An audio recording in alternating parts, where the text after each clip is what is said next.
Story का नाम devil की इनोसेंट गर्ल हमने पिछले चैप्टर में देखा था। अति को तो तेज भूख लगी थी और वो जल्दी जल्दी खा रही थी। वो किसी छोटे बच्चे की तरह खा रही थी जिसे देखकर सबके चेहरे पर मुस्कान छा गई। लक्ष्य अति की मासूमियत देखकर मन ही मन भगवान को थैंक्स कह रहा था और साथ में ये एक रिक्वेस्ट भी कर रहा था कि अक्ष अति के सामने कभी डेविल ना बने। सब आज बहुत खुश थे और मस्त होकर अपना अपना ब्रेकफास्ट कर रहे थे कि तभी अचानक से अति जोर से चीखी और अति की चीख सुनते ही सब घबरा गए। वहीं अति को देखते ही अक्ष की काली गहरी आंखें एकदम खतरनाक हो गई। आखिर ऐसी क्या वजह थी कि निरंजन जी जो इंडिया के नाम से भागते थे उन्हें इंडिया आना पड़ा?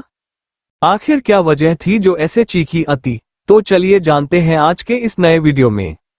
वीडियो में आगे बढ़ने से पहले चैनल को सब्सक्राइब और इस वीडियो को लाइक करना मत भूलिएगा। Let's continue the chapter 16 devil मुझे आपके साथ नहीं रहना।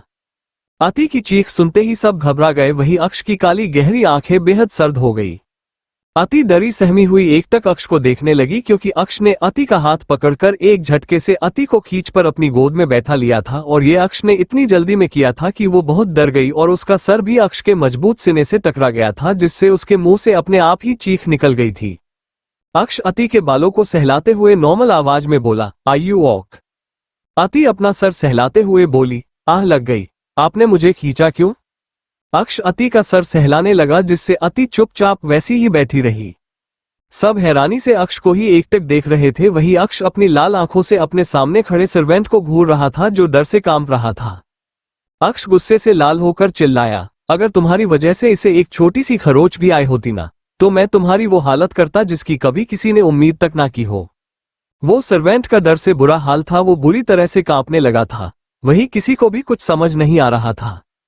अति अक्ष की गुस्से भरी आवाज सुन सहम गई।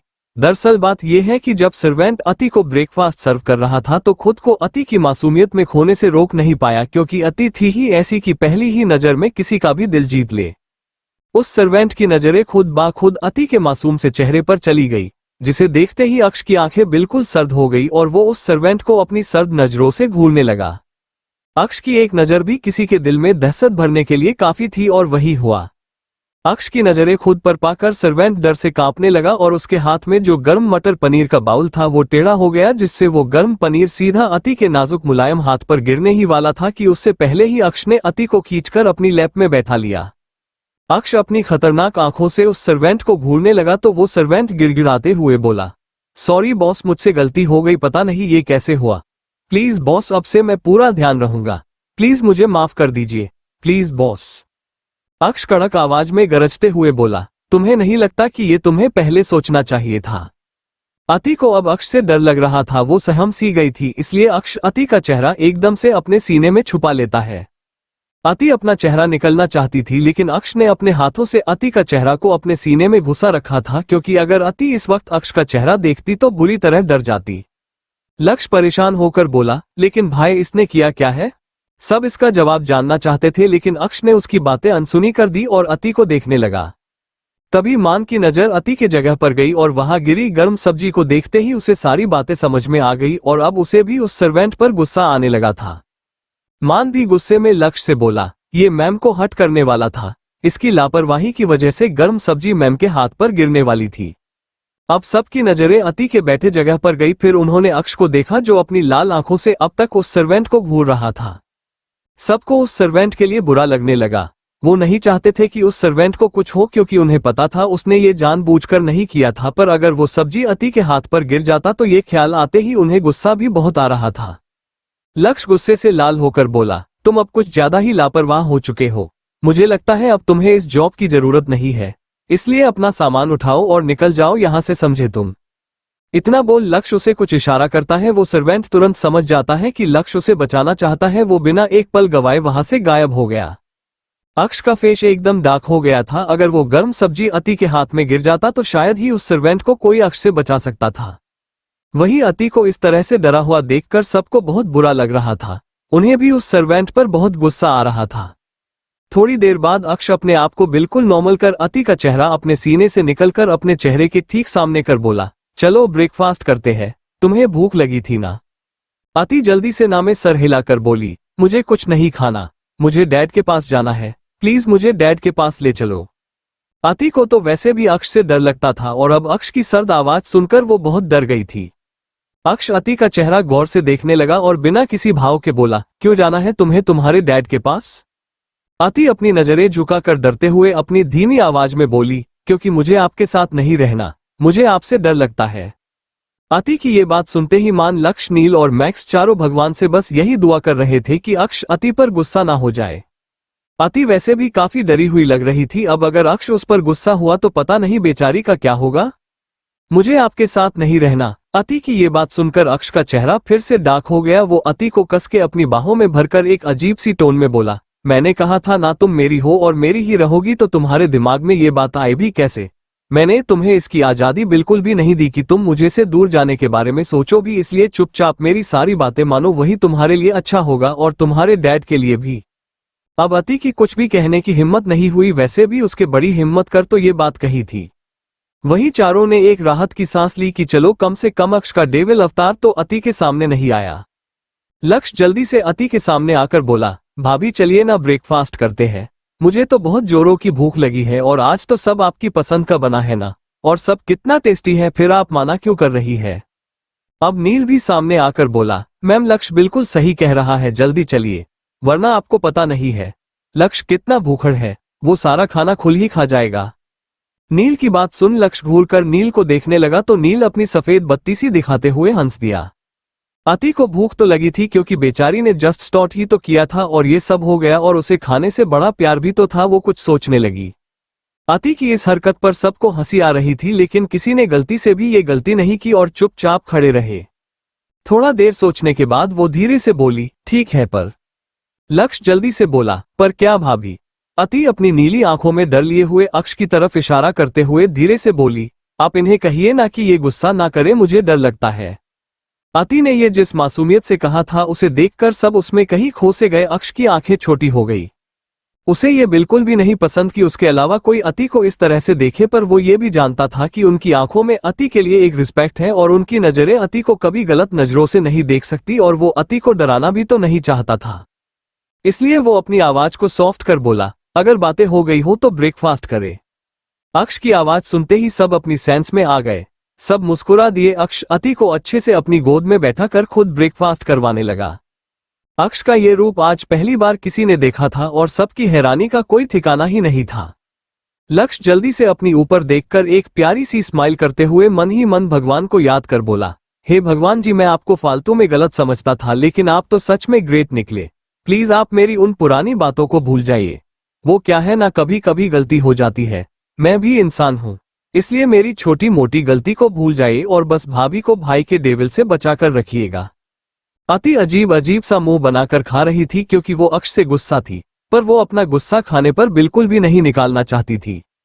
अति इस वक्त बेहद क्यूट लग रही थी, जिससे सबके चेहरे पर एक मुस्कान छा गई। लक्ष्य नील के कान में धीरे से बोला, मैं आज ही नीयू को भाई के शादी के बारे में बताने वाला हूँ।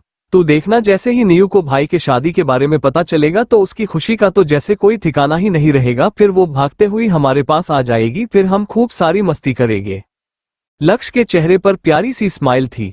लक्ष्य की बात सुन नील मुस्कुराते हुए बोला, यार मुझे भी उस पल का बेसब्री से इंतजार रहेगा। कितने दिन हो गए उसे देखे हुए, इस बार आएगी तो मैं उसे फिर से जाने नहीं दूंगा। नील की ये बात सुनते ही लक्ष्य के चेहरे पर की स्माइल और बढ़ गई। वही मान जिसने दोनों की बातें सुन ली थी, उसके चेहरे पर इस वक्त अजीब से भाव थे। सॉरी, कल चैप्टर नहीं दे पाई और आज जो मैंने इतना मेहनत कर लिखा था उसे गलती से सेव करना भूल गई है और मेरी सारी मेहनत पर पानी फिर गया। अब फिर से एक बार लिखा है, लेकिन इस बार आधे से ज्यादा डायलॉग तो मैं भूल चुकी हूँ और पहले वाली फीलिंग भी नहीं आ रही, इसलिए खुद पर ही गुस्सा आ रहा है। नेक्स्ट चैप्टर में जाने से पहले यारों, चैनल थोड़ा धीमा चल रहा है आजकल, लेकिन कोई बात नहीं, बस आपका साथ चाहिए। वीडियो को लाइक करो, शेयर करो और सब्सक्राइब करना मत भूलना। चलो फिर से इसे उड़ान देते हैं। चैप्टर 17, बड़ी शिद्दत से मैं तुमको रात में पनिशमेंट दूंगा। अक्ष को इतने प्यारे से अति को ब्रेकफास्ट करवाता देखकर लक्ष्य को बहुत खुशी हो रही थी और साथ ही साथ में उसका मुंह भी बना हुआ था। वो अपनी झूठी नाराजगी दिखाते हुए अक्ष से बोला, भाई आपने मुझे तो कभी इतने प्यार से खाना नहीं खिलाया, भाई एक बार मुझे भी अपने हाथों से खिलाओ ना। लक्ष्य अपनी आंखों में भर भर के उम्मीद लेकर अक्ष को देखने लगा। लक्ष्य की ये बात सुनकर मैक्स, नील और मान तीनों एकटक लक्ष्य को देखने लगे और ना में सर हिला दिया, जैसे कहना चाहते हो इसका कुछ नहीं हो सकता। अक्ष अपनी आंखें छोटी कर लक्ष्य को बुरी तरह से घूरते हुए बिना किसी भाव में बोला, तुम क्या कोई छोटे बच्चे हो जिसे मैं खाना खिलाऊंगा तभी खाओगे? चुपचाप खाओ, वरना ज्यादा बकवास की तो 2 दिन तक खाना खाना तो दूर उसे देख तक नहीं पाओगे। अक्ष का ये जवाब सुन सब मुंह खोले अक्ष को देखने लगे। उन्हें बिल्कुल भी समझ नहीं आ रहा था कि कैसे रिएक्ट करे। अक्ष के कहने का क्या मतलब था? क्या अति कोई छोटी बच्ची है जिसे अक्ष जैसे खड़ूस इंसान खुद अपने हाथों से खिला रहा था, वो भी इतने प्यार से? पर उन्हें क्या पता ये रूप सिर्फ और सिर्फ अति के लिए ही था। अति अक्ष को अपनी नीली आंखों से घूरने लगी और अपने होठों का पाउट बनाकर बोली, मैं कोई छोटी बच्ची नहीं हूं, मैं खुद से खा सकती हूं, मुझे नहीं खाना आपके हाथ से। अति बोल ही रही थी कि अक्ष ने झट से अति की कमर पर अपनी पकड़ मजबूत कर ली और उसके कान में अपनी गर्म सांसें छोड़ते हुए बोला, खाना तो तुम उसी तरह खाओगी जैसा मैं चाहूंगा। अगर तुमने मुझसे कोई बहस की तो तुम्हारे जो मुलायम से होठ है ना, मैं उसे बड़ी ही शिद्दत से पनिशमेंट दूंगा। अक्ष की बात सुन अति जमसी गई, उसका दिल जोर से धड़क उठा। अक्ष अति की कमर को सहलाते हुए धीरे से कान में बोला, तो अब बोलो, चुपचाप खाना है या फिर पनिशमेंट चाहिए? The choice is yours wifey. अक्ष की बात सुनते ही अति को अक्ष की वो किस याद आ गई और शर्म से उसके दोनों फूले गाल लाल हो गए। अति बिना देर किए जल्दी से 3-4 बार नामे सर हिलाकर बोली, नहीं नहीं, मुझे पनिशमेंट नहीं चाहिए। अक्ष मुस्कुरा दिया। वही 2 दिन तक खाना मिलने वाली बात सुन लक्ष्य जोरों से अपना हाथ चलते हुए खाना खाने लगा और जल्दी जल्दी खाते हुए बोला, भाई आप कितने खड़ूस हो यार, मुझे आपसे बात ही नहीं करनी हुआ। अक्ष लक्ष्य को देख मुस्कुरा कर बोला, गुड डिसीजन। इतना बोल वो फिर से अति को ब्रेकफास्ट करवाने लगा। अब तो लक्ष्य का मुंह देखने लायक था, जिसे देख नील को बड़ा मजा आ रहा था। ब्रेकफास्ट होने के बाद अक्ष अति के मुंह को खुद टिश्यू से साफ करने लगा।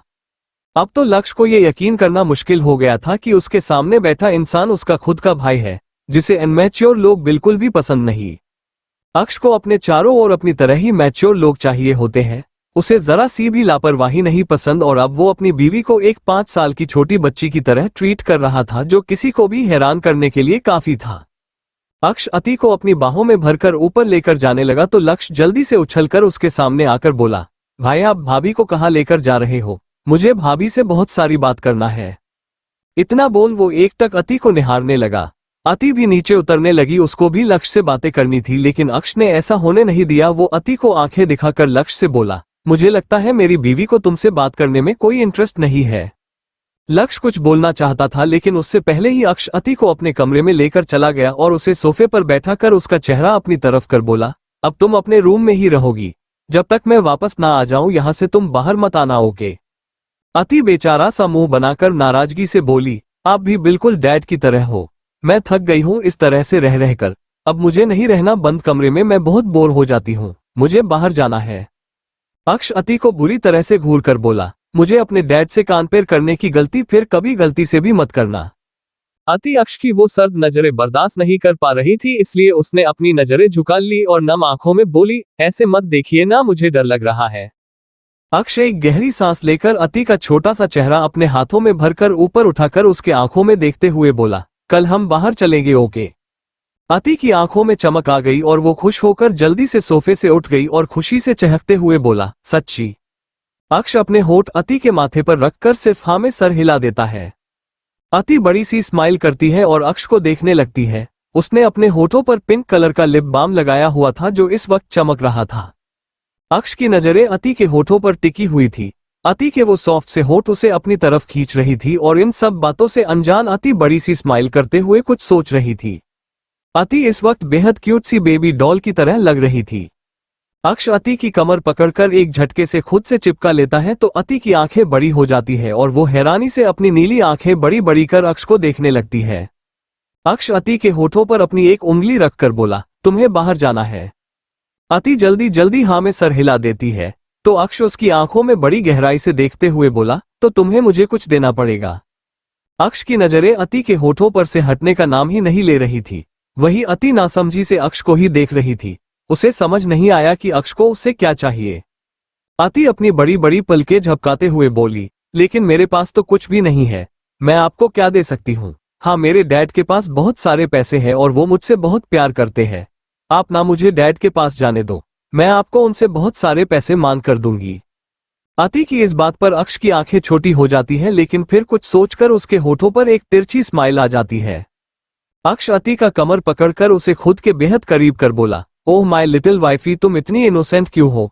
मुझे जो चाहिए वो तुम्हारे डैड के पास नहीं है, मुझे जो चाहिए वो सिर्फ तुम्हारे पास है। अति को अक्ष की बातों का मतलब समझ नहीं आया और वो हैरानी से बोली, आपको मुझसे क्या चाहिए?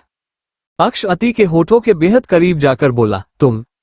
अक्ष की गर्म सांसें अति को अपने चेहरे पर महसूस हो रही थी और इस वक्त उसका दिल बहुत जोरों से धड़कने लगा था, जिसका शोर अक्ष साफ सुन सकता था।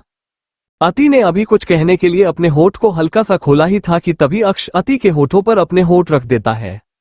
अक्ष के होठों को अपने होठों पर महसूस करते ही अति वहीं पर जम जाती है, उसके अंदर बहुत हलचल होने लगती थी। अक्ष अति को जमा हुआ महसूस कर हल्का सा उसके होठों पर बाइट कर लेता। बाइट का दर्द महसूस होते ही अति एकदम से होश में आ जाती है और हड़बड़ा कर अक्ष को देखने लगती है, जो आंखें बंद कर उसे किस करने में खोया हुआ था। अक्ष अति की बहुत ही गहराई से किस कर रहा था, जिससे पल पल अति की हालत खराब होते जा रही थी। जब उसे सांस लेने में दिक्कत होने लगी तो वो अक्ष की बाहों में कसमसाने लगती है, लेकिन अक्ष तो कहीं खो सा गया था। वो अति के होठों को तेजी से सक कर रहा था। थोड़ी देर बाद जब उसे महसूस होता है कि अति की सांसें उखड़ने लगी है तो वो अपनी आंखें खोल अति को देखता है, जो अपनी लाल पड़ चुके चेहरे से उसे ही देखते हुए खुद को छुड़ाने की कोशिश कर रही थी। अति अक्ष के सामने बहुत छोटी थी और खुद को छुड़ाने की नाकाम कोशिश कर रही थी, लेकिन वो खुद को छुड़ा नहीं पा रही थी। अक्ष अति के होठों से दूर नहीं होना चाहता था, लेकिन फिर भी वो बेमन से अति के होठों से दूर हो जाता है। अक्ष के दूर होते ही अति लंबी लंबी सांसें लेने लगती है। उसकी सांसें अटक रही थी और वो बुरी तरह से सांस ले रही थी। उसके दोनों सॉफ्ट गाल लाल हो चुके थे, जिससे वो और भी ज्यादा प्यारी लग रही थी। अति को इस तरह से सांस लेता देख अक्ष हल्की सी स्माइल करते हुए उसके कान में बोला, अब से उसकी आदत डाल लो, क्योंकि अब तुम मेरी वाइफ हो और मैं अपना हक कभी नहीं छोड़ता और तुम्हारे करीब आना मेरा हक है। अति जो अब तक लंबी लंबी सांसें ले रही थी, अक्ष की ऐसी बातों से पूरी लाल हो जाती है। अति का लाल चेहरा देख अक्ष एक लंबी गहरी सांस लेकर उसके माथे पर किस कर बोला, अपना ध्यान रखा ओके। अति नजरें झुकाए सिर्फ हाँ में सर हिला देती है। उसका दिल अब तो जोरों से धड़क रहा था। उसे अक्ष से शर्म आ रही थी। अक्ष वो पहला इंसान था जो उसके इतना करीब आया था।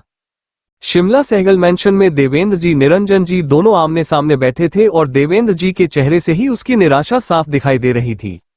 देवेंद्र जी एक आखिरी कोशिश करते हुए बोले, आज आप सच बता ही दीजिए, आखिर ऐसी क्या वजह है जो आपको लंदन से इंडिया खींच लाए? आखिर क्या वजह है जिसकी वजह से आप अति को अपने साए से कभी बाहर ही निकलने नहीं देते? आखिर ऐसी क्या वजह है जो आपको अंदर ही अंदर खाई जा रही है? आखिर क्यों आप अति को छुपाते आए हैं?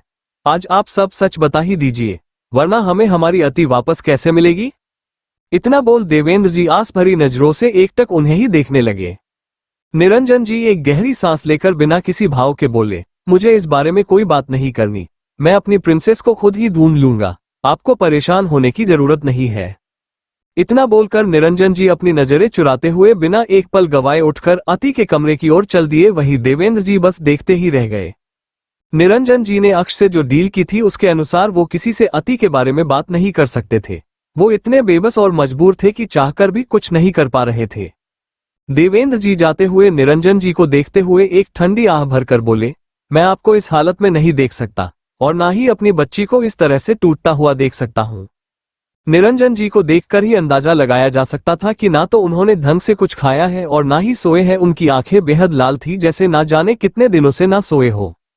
देवेंद्र जी निरंजन जी का यह हाल देखकर परेशान होकर बोले, मुझे जल्दी ही कुछ करना होगा। इतना बोलकर वो बुझे मन से वहां से निकल गए। वहीं निरंजन जी सीधा अति के कमरे में जाकर अपनी नम आंखों से पूरे कमरे को निहारने लगे। फिर एक गहरी सांस लेकर अपने पेंट के जेब से अपनी फोन निकलकर उसमें एक फोटो को निहारते लगे। वो एक औरत की फोटो थी जो प्रेग्नेंट थी और उसका एक हाथ अपने पेट पर और दूसरा एक आदमी के बाजू पर था और उस औरत ने अपना सर उस आदमी के कंधे पर रख था। उन दोनों के चेहरे पर प्यारी सी मुस्कान थी। निरंजन जी उसे ही एकटक प्यार से निहारने लगे और उस फोटो को टच कर एक अजीब सी दर्द से साथ बोले, मैंने तुम्हें बहुत पहले ही खो दिया है, लेकिन अब मैं अपनी प्रिंसेस को नहीं खो सकता, वो मेरी जान है। अचानक ही उनकी नम आंखें झरने की तरह बह निकले। उन्होंने एक झटके से उस फोटो को अपने सीने से लगा लिया और तड़पते हुए बोले, तुम तो जानती हो ना मैं क्यों इतना मजबूर हूँ। तुम्हें पता है ना मैं चाहकर भी अपनी ही जान को अपने पास क्यों नहीं रख पा रहा हूँ। मैं मजबूर हूँ। बहुत मजबूर, क्योंकि अब मेरे जीने की एक ही वजह है और वो है मेरी प्रिंसेस। मैं अपनी प्रिंसेस से दूरी बर्दाश्त कर सकता हूँ पर उसे खो नहीं सकता, नहीं खो सकता मैं उसे। इतना बोल निरंजन जी अति के पूरे रूम को निहारने लगे। वो अति को महसूस करना चाहते थे, वो अति को अपने सीने से लगाने के लिए तरस रहे थे। निरंजन जी अति की यादों में खोए थे। वही कोई था जो उन पर पल पल नजर रखे हुए था। उसकी नजरें इस वक्त भी उन्हीं पर टिकी हुई थी। रॉयल विला में अक्ष और मान दोनों ऑफिस गए हुए थे, वहीं मैक्स भी अपने काम से बाहर गया हुआ था। अब बचे हमारे लक्ष्य और नील, जिसे अति से ढेर सारी बातें करनी थी और वो ये अच्छे से जानते थे कि अक्ष के होते तो ये मुमकिन नहीं है। लक्ष्य काफी देर तक चुपचाप बैठा रहा, फिर बोर होकर बोला, यार चलना, अभी भाई भी नहीं है, यही सही मौका है। भाभी से फ्रेंडशिप करने का, हमें ये मौका हाथ से गंवाना नहीं चाहिए। नील एक नजर ऊपर अक्ष के कमरे की तरफ देखकर साफ माना करते हुए बोला, तुझे पता है ना बॉस को ये पसंद नहीं उनके रूम में कोई जाए, और वो भी बिना उनके परमिशन के। मैं इतना बड़ा रिस्क नहीं ले सकता। तुझे जाना है तो बेशक जा सकता है, मैं माना नहीं करूंगा, पर मैं नहीं जाने वाला।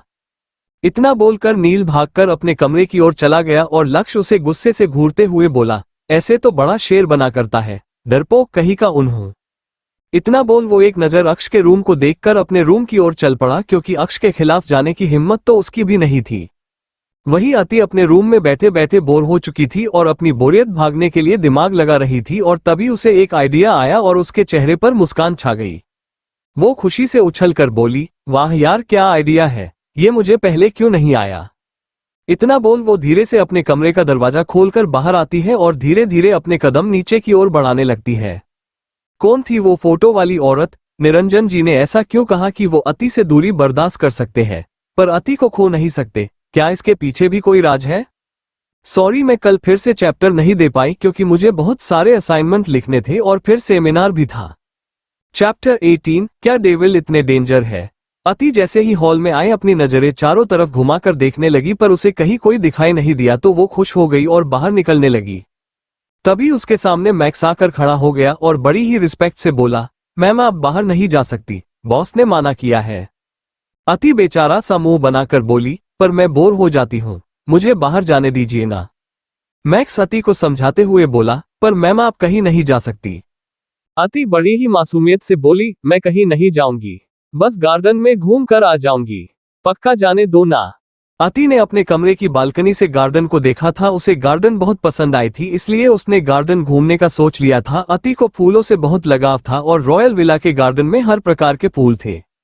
मैक्स ने जल्दी से किसी को मैसेज किया और जैसे ही मैसेज का रिप्लाई आया उसके चेहरे पर एक मुस्कान छा गई और वो अति को देखकर बोला, मैम चलिए मैं आपको लेकर चलता हूँ। अति जल्दी से 2 बार पलके झपका कर बोली, ठीक है। इतना बोल अति मैक्स के पीछे पीछे जाने लगी। थोड़ी ही देर में अति फूलों से भरे गार्डन के बीच में खड़ी थी, उसके चेहरे पर प्यारी सी स्माइल थी, उसकी नजरें हर एक फूल को निहार रही थी। वो सारे फूलों को एक एक कर टच करने लगी और खुश होकर बोली, ये सब कितना सुंदर है। अति बोल ही रही थी कि तभी उसकी नजर एक फूल पर जाकर अटक सी गई। ये फूल बहुत ही रेयर थी और बहुत ही कम जगहों पर देखने को मिलती थी, और सबसे बड़ी बात ये अति की सबसे पसंदीदा फूल थी। अति भागकर उन फूलों के पास गई और उन्हें टच कर बोली, वाओ कितनी अच्छी खुशबू है इसकी। फिर क्यूट सा फेस बनाकर बोली, तुम्हें पता है मैंने तुम्हें बहुत मिस किया था, लेकिन कोई बात नहीं, अब मैं तुम्हें डेली टच करूंगी। अति बहुत खुश थी, उसको उसकी रेयर फूल जो मिल गई थी। अति को इस तरह से भागता देख मैक्स घबरा कर बोला, मैम संभाल कर, अगर आपको कहीं लग गई तो बॉस मुझे जिंदा जला देंगे। अति आंखें बड़ी कर मैक्स को देखने लगी और डरते हुए बोली, क्या डेविल इतने डेंजर है? अति की बात सुनते ही मैक्स को अपनी गलती का एहसास हुआ और वो अपनी बात सुधारते हुए बोला, मैम आप डरिए मत, मेरा मतलब ये था कि बॉस गुस्सा करेंगे, आपको पता है ना बॉस जल्दी गुस्सा हो जाते हैं।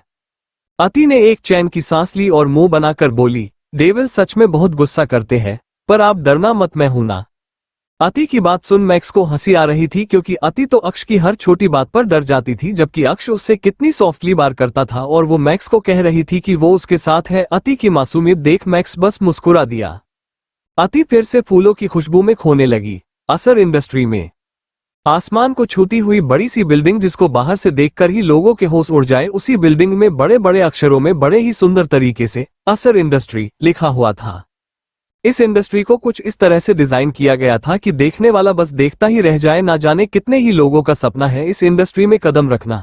पर ये बाकी की इंडस्ट्री में जॉब मिलने जैसा आसान नहीं है। लोग अपनी जी जान लगाने के बाद ही इस मुकाम तक पहुंच पाते हैं कि वो इस ऑफिस में अपना कदम रख सके। आज अक्ष बहुत दिनों बाद ऑफिस आया था और आज ऑफिस में सबकी जान निकल रही थी, सबके चेहरे पर पसीने की बूंदें थे। अक्ष को जरा सी भी लापरवाही नहीं पसंद थी। वो अपने केबिन में बैठा एकटक एक फाइल को गुस्से से लाल होकर देख रहा था। वो एक झटके से फाइल को टेबल में पटक कर बोला, किस इडियट ने इस प्रेजेंटेशन को रेडी किया है? अक्ष को गुस्से में देखकर मान एक गहरी सांस लेकर धीरे से बोला, बॉस इस प्रेजेंटेशन को नितिन ने रेडी किया है। वो बहुत इंटेलिजेंट लड़का है, पता नहीं उससे कैसे गलती हो गई। मान की बात सुनते ही अक्ष गुस्से से बोला, I don't need idiots like this in my office, get her out of my office right now. अक्ष का ऑर्डर मिलते ही मान वहां से निकल गया। उसे नितिन के लिए बहुत बुरा लग रहा था। बेचारा सच में काफी मेहनती थी और पता नहीं कितनी मेहनत करने के बाद उसे ये जॉब मिली होगी, लेकिन अब अक्ष के आगे किसकी चलने वाली थी। रॉयल विला में अति चारों तरफ उछल कूद करने लगी, बिल्कुल किसी बच्ची की तरह। गार्डन में चारों तरफ बड़े बड़े पेड़ लगे थे जिसमें तरह तरह के फल भी लगे हुए थे। अति आम के पेड़ को देखकर खुश हो गई और भागते हुए आम के पेड़ के पास चली गई। मैक्स अति को इतना खुश देखकर खुश था। पेड़ काफी ऊंचा था और फलों से भरा हुआ था। अति के मुंह में पानी आने लगा और वो मैक्स को देखकर बोली, भाई मुझे वो खाना है। खुद के लिए भाई सुन। मैक्स अति को एकटक देखने लगा। अति मैक्स को इस तरह से खुद को घूरता हुआ देखकर धीरे से बोली, आप गुस्सा हो क्या आपको बुरा लगा? अब अति का चेहरा उतर गया। वो उतरा हुआ चेहरा लेकर धीरे से बोली, मेरा कोई भाई नहीं है ना, इसलिए मैंने आपको भाई कहा। आप नाराज मत हो, अगर आपको बुरा लगा तो मैं कभी आपको भाई नहीं कहूंगी, पक्का। मैक्स अति की मासूमियत देख भरी आंखों से बोला, मैम आप मुझे जो कहना चाहती है कह सकती है, और आपके भाई कहने से मुझे बिल्कुल भी बुरा नहीं लगा, बल्कि मुझे इतनी खुशी हो रही है कि मैं बता नहीं सकती। मैक्स को अक्ष के साथ रहकर काफी इज्जत मिली थी, नाम और पैसा भी मिला था, लेकिन आज अति के मुंह से अपने लिए भाई सुन उसे एक अजीब सी खुशी मिल रही थी। अति भी खुश हो गई और कुछ कच्चे और पक्के आम की तरह इशारा कर बोली, भाई मुझे ये फ्रूट खाने हैं, ये कितने टेस्टी होते हैं ना। मैक्स अति की बात सुन एकटक अति को देखने लगा तो अति मासूम सा फेस बनाकर बोली, मैंने लंदन में कई बार स्वरा के साथ ये खाया है, पर आज मैं पहली बार पेड़ पर से तोड़कर खाने वाली हूँ, बड़ा मजा आएगा। वही लक्ष्य अपने कमरे की बालकनी में खड़ा कुछ सोच रहा था और तभी उसकी नजर गार्डन पर गई जहां पर अति और मैक्स बड़े खुश दिखाई दे रहे थे। अति को मुस्कुराते हुए मैक्स से बात करता देख लक्ष्य का मुंह बन गया। वो बेचारा कब से अति से बात करना चाहता था, अब वो कहाँ पीछे रहने वाला था। वो भी तेजी से भागते हुए गार्डन की तरह चला गया। नील जो लक्ष्य से मिलने ही जा रहा था, लक्ष्य को इस तरह से भागता देखकर नील हैरानी से बोला, अब इसे क्या हुआ, मुझे देखना चाहिए। इतना बोल वो भी लक्ष्य के पीछे पीछे चला गया। मैक्स पेड़ के ऊपर था और अति अपनी उंगली दिखाकर उसे बता रही थी कि उसे कौन कौन से आम खाने हैं। वो चिल्लाते हुए बोली, भाई वो वाला भी। लक्ष्य अति की इस हरकत से मुस्कुरा कर बोला, भाभी ये आप क्या कर रही है, और कौन है ऊपर, आप किसे भाई बुला रही है? लक्ष्य को मैक्स दिखाई नहीं दे रहा था क्योंकि उसके आने से पहले ही मैक्स पेड़ पर चढ़ चुका था। अति लक्ष्य को देखकर प्यारी सी स्माइल करते हुए बोली, वो मेरे न्यू भाई है, देखिए वो मेरे लिए फ्रूट तोड़ने के लिए कितने ऊंचे पेड़ पर चढ़ गए हैं। अब तक नील भी आ चुका था और उसने भी सारी बातें सुन ली थी। लक्ष्य और नील दोनों ऊपर की ओर देखने लगे और तभी उनकी नजर मैक्स पर गई और दोनों के चेहरे पर मुस्कान छा गई। नील अति के सामने आकर बोला, मैम अगर आप मैक्स को भाई बोल सकती हैं तो क्या आप मुझे भी भाई बोल सकती है? अति जल्दी से खुश होकर बोली, क्या आप भी मेरे भाई बनोगे? नील जल्दी से अपना सरहा में हिलाकर अति को देखने लगा। उसे अति के जवाब का इंतजार था। अति मासूम बच्चे की तरह उछलकर बोली, वाओ अब मेरे दो भाई हो जाएंगे। जब स्वरा मुझसे मिलेगी ना तो मैं उसे बताऊंगी और वो भी मेरी तरह खुश हो जाएगी। अब लक्ष्य का मुंह देखने लायक था। वो भी अति के सामने खड़ा होकर बोला, भाभी मैं तो आपका क्यूट सा देवर हूँ, पर आप कितनी छोटी सी हो, इसलिए हम दोनों गुड फ्रेंड्स बनेंगे और मैं आपको कोई प्रॉब्लम नहीं होने दूंगा। अति अब और भी खुश हो गई। उसको भी बहुत सारे फ्रेंड्स बनने का मन करता था, लेकिन निरंजन जी की वजह से उसकी बस एक ही फ्रेंड थी जिसकी शिकायत उसे आज तक थी। वो और भी ज्यादा खुश होकर जल्दी जल्दी अपना सर हाँ में हिलाने लगी। लक्ष्य अति के छोटे से हाथ को पकड़कर बोला, तो आज से हम दोनों फ्रेंड्स हुए, ओके? अति जल्दी से अपना सर हाँ में हिलाकर बोली, लेकिन मैं आपको क्या कहूंगी? लक्ष्य मुस्कुराया और बोला, आप मेरी भाभी हो। बड़ी मॉम कहती है भाभी का रिश्ता सबसे अनमोल होता है, भाभी का ओहदा माँ के बराबर होता है। भाभी एक अच्छी बहन और मुसीबत में काम आने वाली एक बेस्ट फ्रेंड होती है। पर आप कितनी छोटी और क्यूट हो, आप मुझे भी नील और मैक्स की तरह भाई कहकर बुला सकती है। फिर तो आपके तीन तीन भाई हो जाएंगे। लक्ष्य की तीन भाई वाली बात से अति बहुत खुश हो गई। वो अपनी आंखें बड़ी बड़ी कर बोली, तीन तीन भाई वाओ। अति के चेहरे से उसकी खुशी झलक रही थी। कल तक जिसके एक भाई नहीं था, आज उसके तीन तीन भाई हैं। अति के चेहरे पर एक चमक आ गई। नील और लक्ष्य अति को इतना खुश देख खुश थे। कोई कुछ कह पाता उससे पहले ही अति की नजर नीचे गिरे एक आम पर गई, जो पक्के होने की वजह से नीचे गिरकर पटकर खराब हो गई थी। वो जल्दी से नील को देखकर क्यूट सा पाउट बनाकर बोली, आप फ्रूट को कैच करो ना, वो गिरकर खराब हो जाएगी, फिर मैं उसे कैसे खाऊंगी। लक्ष्य अति की क्यूटनेस देखकर प्यारी से स्माइल करते हुए बोला, भाभी आप कितनी क्यूट हो यार। फिर वो नील को देखकर बोला, सुना नहीं भाभी ने क्या कहा, कैच कर। नील मुंह बनाकर ऊपर देखने लगा और मैक्स को इशारा कर गिरने को कहा और सारे आम को कैच करने लगा। थोड़ी देर बाद मैक्स नीचे उतर गया। अति नीचे एक बड़े से बाकेट में रखे आम को देखकर खुश हो गई। वो सारे आम को टच कर बोली, आज तो मैं बहुत सारे खाऊंगी। इतना बोलकर वो एक आम को उठाकर देखने लगी। उसके होठों पर प्यारी सी स्माइल थी कि तभी एक तेज आवाज आए, क्या हो रहा है यहाँ। ये आवाज काफी तेज थी। सबने पीछे मुड़कर देखा तो एक लड़का जो दिखाने में काफी हैंडसम था, अपने हाथ बांधकर खड़ा था और एकटक अति को ही देखे जा रहा था। वो कुछ देर पहले ही आया था और अति को देखकर देखते ही रह गया। वो थोड़ा परेशान होकर लक्ष्य से बोला, तुम्हें पता है ना, नीयू को छोड़कर अक्ष को किसी लड़की का यहाँ आना पसंद नहीं है, तो फिर ये कौन है और यहाँ क्या कर रही है। अगर अक्ष ने इसे यहाँ देख लिया तो तुम्हारी खैर नहीं। वो लड़का अति को ही देखते रह गया। उसकी नजरें अति पर से हट ही नहीं रही थी। उस लड़के के इस तरह देखने से अति डर गई और तुरंत लक्ष्य के बाजू को पकड़कर धीरे से बोली, भाई ये कौन है और मुझे इस तरह से क्यों देख रहे हैं, मुझे डर लग रहा है। लक्ष्य अति के डर को महसूस कर पा रहा था। वही वो लड़का अति को बिना पलके झपकाए ही देखे जा रहा था। उसकी नजरें अति पर से हट ही नहीं रही थी। उसने आज तक ना जाने कितनी ही खूबसूरत लड़कियां देखी थी, लेकिन आज पहली बार उसने इतनी प्यारी और क्यूट सी लड़की देखी थी, जो बिल्कुल किसी बेबी डॉल की तरह ही थी, या यूं कहूं कि बेबी डॉल से भी ज्यादा प्यारी। अति की मासूमियत उसे अति में खोने पर मजबूर कर रही थी। चैप्टर 19, कोई इतना क्यूट कैसे हो सकता है। अति को डरा हुआ देख लक्ष्य अति का हाथ पकड़कर समझाते हुए बोला, आप डरिए मत, ये भाई के फ्रेंड है, ये आपको कुछ नहीं करेंगे, मैं हूं ना। ये लकड़ा कोई और नहीं, अक्ष का फ्रेंड अधिक है। अधिक सिंघानिया इंडस्ट्री का इकलौता मालिक और बहुत ही साफ दिल का लड़का है।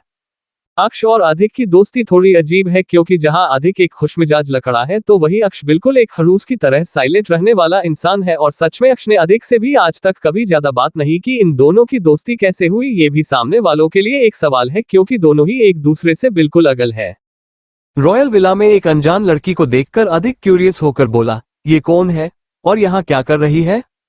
लक्ष्य अधिक को देखकर एक प्यारी सी स्माइल के साथ बोला, भाई ये मिसेज अति अक्ष सिंह शेखावत है, मेरी खड़ूस भाई की क्यूट सी लिटिल वाइफ। अधिक एकटक अति को निहारने लगा, जो बहुत ही क्यूट लग रही थी। उसकी मासूमियत किसी बच्चे की तरह थी और उसकी आंखें बिल्कुल निश्चल थी। अधिक को लक्ष्य की बातों पर बिल्कुल भी यकीन नहीं हुआ। आखिर ये कैसे मुमकिन था। वो हैरानी से आंखें बड़ी बड़ी कर लक्ष्य को देखने, उसे लगा लक्ष्य उसके साथ मजाक कर रहा है, इसलिए उसे लक्ष्य पर गुस्सा आ गया और ऊंची आवाज में नाराजगी के साथ बोला, तुम पागल हो गए हो क्या, या फिर मुझे पागल समझ लिया है। अक्ष इतनी छोटी बच्ची से शादी कैसे कर सकता है, जरा देखो तो इसे, ये तो अक्ष के कंधे तक भी नहीं आती होगी। इतना बोल अधिक फिर से एकटक अति को निहारने लगा, जो सच में बच्ची लग रही थी। अधिक के इस तरह चिल्लाने से अति डर कर कस के लक्ष्य की बाजू को पकड़ ली। अपने लिए छोटी बच्ची सुन अति का मुंह फूल गया था और वो अपनी नीली आंखों से घूर घूर कर अधिक को देखने लगी, जिससे वो और भी क्यूट लग रही थी। अति अपनी छोटी सी नाक जो लाल हो चुकी थी उसे सिकुड़ कर बोली, I am not a little girl. अति को समझ नहीं आता था वो अब 18 साल की हो चुकी है, लेकिन फिर भी सब उसे बच्ची क्यों कहते हैं। अति की इस बात पर तो अधिक और भी ज्यादा अति में खो गया। अधिक ही नहीं, लक्ष्य, नील और मैक्स भी अति की क्यूटनेस में खो गए। सबको अपनी तरफ देखा देख अति मासूमियत से लक्ष्य को देखते हुए उसकी बाजू को हिलाते हुए बोली, भाई आप इनसे कहो ना, अब मैं छोटी नहीं हूं, अब मैं बिग गर्ल हो गई हूं, बिकॉज आई एम 18 नाउ। अति की 18 साल वाली बात सुन अधिक के होश ही उड़ गए। उसने कभी सपने में भी नहीं सोचा था कि अक्ष इतनी छोटी लड़की से शादी करेगा। अधिक मुंह खोले अति को देखने लगा और हैरानी से बोला, अक्ष ऐसा कैसे कर सकता है, वो इस बच्ची से शादी कैसे कर सकता है, ये तो अक्ष से 7-8 साल छोटी है। फिर वो अति के पास जाकर अति को एकटक निहारते हुए बोला, कोई इतना क्यूट कैसे हो सकता है, तुम तो बिल्कुल किसी एंजल की तरफ हो। अति अपनी तिमतिमत आंखों से एकटक अधिक को देखने लगी। अधिक को बिल्कुल भी यकीन नहीं हो रहा था कि अक्ष ने अति जैसे मासूम लड़की से शादी कर ली। अधिक अति को टच कर देखना चाहता था, क्या सच में अति इतनी सॉफ्ट और क्यूट है या फिर ये उसकी आंखों का कोई सुंदर सा धोखा है। अधिक अति के गालों को टच करने ही वाला था कि अति एकदम से लक्ष्य के पीछे छुप गई। अति की इस हरकत से सबके चेहरे पर एक छोटी सी स्माइल आ गई। लक्ष्य अति को सामने कर बोला, भाभी आप इनसे डरिए मत, मैंने कहा ना ये आपको कुछ नहीं करेंगे, देखिए वो आपसे बात करना चाहते हैं। अधिक अब समझ चुका था एक डेंजर डेविल को एक इनोसेंट डॉल मिल चुकी है जो उनकी सोच से भी ज्यादा इनोसेंट है। वो मुस्कुरा दिया और प्यार से अति की तरफ हाथ बढ़ाकर बोला, तुम डरो मत, मैं अक्ष की तरह खड़ूस नहीं हूं, क्या तुम मेरी फ्रेंड बनोगी। अति गहरी सोच में डूब गई क्योंकि उसे फ्रेंड्स तो बनने थे लेकिन अधिक ने उसे आते ही डरा दिया था। अति को इस तरह से सोचता देख सबके चेहरे पर एक छोटी सी स्माइल आ गई। अति इस वक्त बहुत क्यूट लग रही थी। अब तो अधिक को और भी ज्यादा अति से बात करने का मन कर रहा था, उससे वेट नहीं हो रहा था लेकिन अति उससे डर रही थी। अधिक के जज्बातों को समझकर नील अधिक को देखकर धीरे से बोला, भाई अभी मैम को अपने घुलने में थोड़ा टाइम लगेगा, वो जल्दी किसी से बात नहीं करती। अधिक नील की बातों को अच्छे से समझ सकता था। वैसे भी अति उससे छुप रही थी क्योंकि आते ही अधिक उसे घूरने जो लगा था, लेकिन अब इसमें अधिक की भी कोई गलती नहीं थी। अति के अंदर कुछ ऐसा था जो लोगों को उसकी तरफ खींचता था, शायद उसकी मासूमियत जो अब इस दुनिया में बहुत कम लोगों में देखने को मिलती है। अति अब सामने आकर आम से भरे बाकेट को देखकर अपने होठों पर जीभ फेरते हुए बोली, मुझे ये फ्रूट खाने हैं। सबने अति को देखा जो आम को ललचाई नजरों से देख रही थी। नील लक्ष्य को देखकर बोला, मैं इसे लेकर आता हूं, तू मैम को अंदर लेकर जा। लक्ष्य अति को अंदर लेकर चला गया और उसके पीछे पीछे सभी आकर हॉल में बैठ गए। असर इंडस्ट्री में अक्ष इस वक्त ग्लास वॉल के पास खड़ा बिना किसी भाव के एकटक बाहर देखे जा रहा था। यहां से मुंबई की खूबसूरत को साफ देखा जा सकता था। आखिर ये इमारत आसमान को जो छूती थी। अक्ष को इतना शांत और इस तरह बाहर देखता देख मान को अजीब लग रहा था। अभी थोड़ी देर पहले तो अक्ष गुस्से से लाल था। मान कुछ बोलने ही वाला था कि अक्ष बिना उसे देखे ही बोला, मेरी बर्बादी देखने की ख्वाहिश रखने वाले की क्या खबर है। मान एक गहरी सांस लेकर धीरे से बोला, अपनी हार के बाद वो पागल सा हो गया है और अब वो कुछ बड़ा करने का सोच रहा है। अक्ष वैसे ही बिना भाव के आगे देखते हुए बोला, करने दो, वो जो कर सकता है, जितना कोशिश वो करना चाहता है, बेशक उसे करने दो। मैं नहीं चाहता कि उसे मुझसे ये शिकायत रहे कि मैंने उसे चांस नहीं दिया।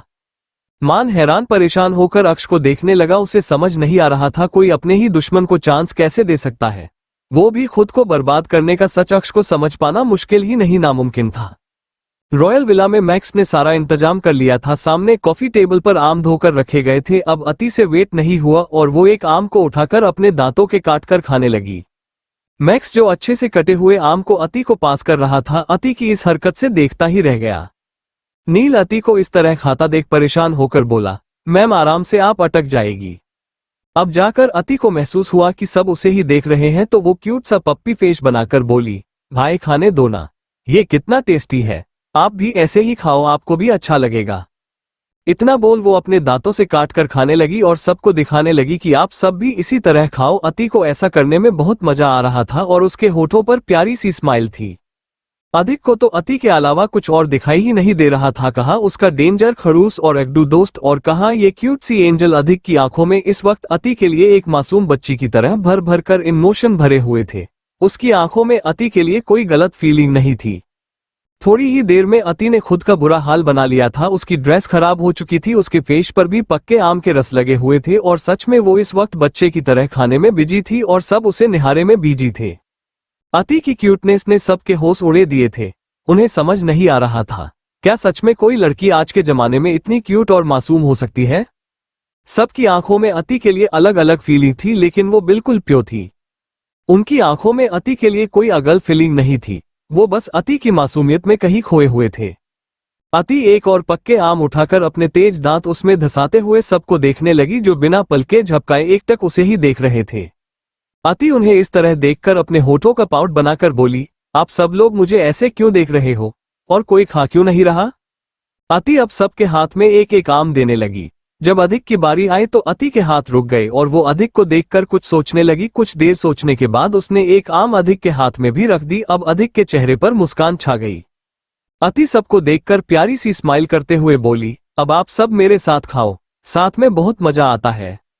अति फिर से शुरू हो गई थी और अब उसने पहले से भी बुरा हाल बना लिया था। वो खा ही रही थी कि एक कड़क आवाज हॉल में गूंज उठी। ये क्या हो रहा है यहाँ?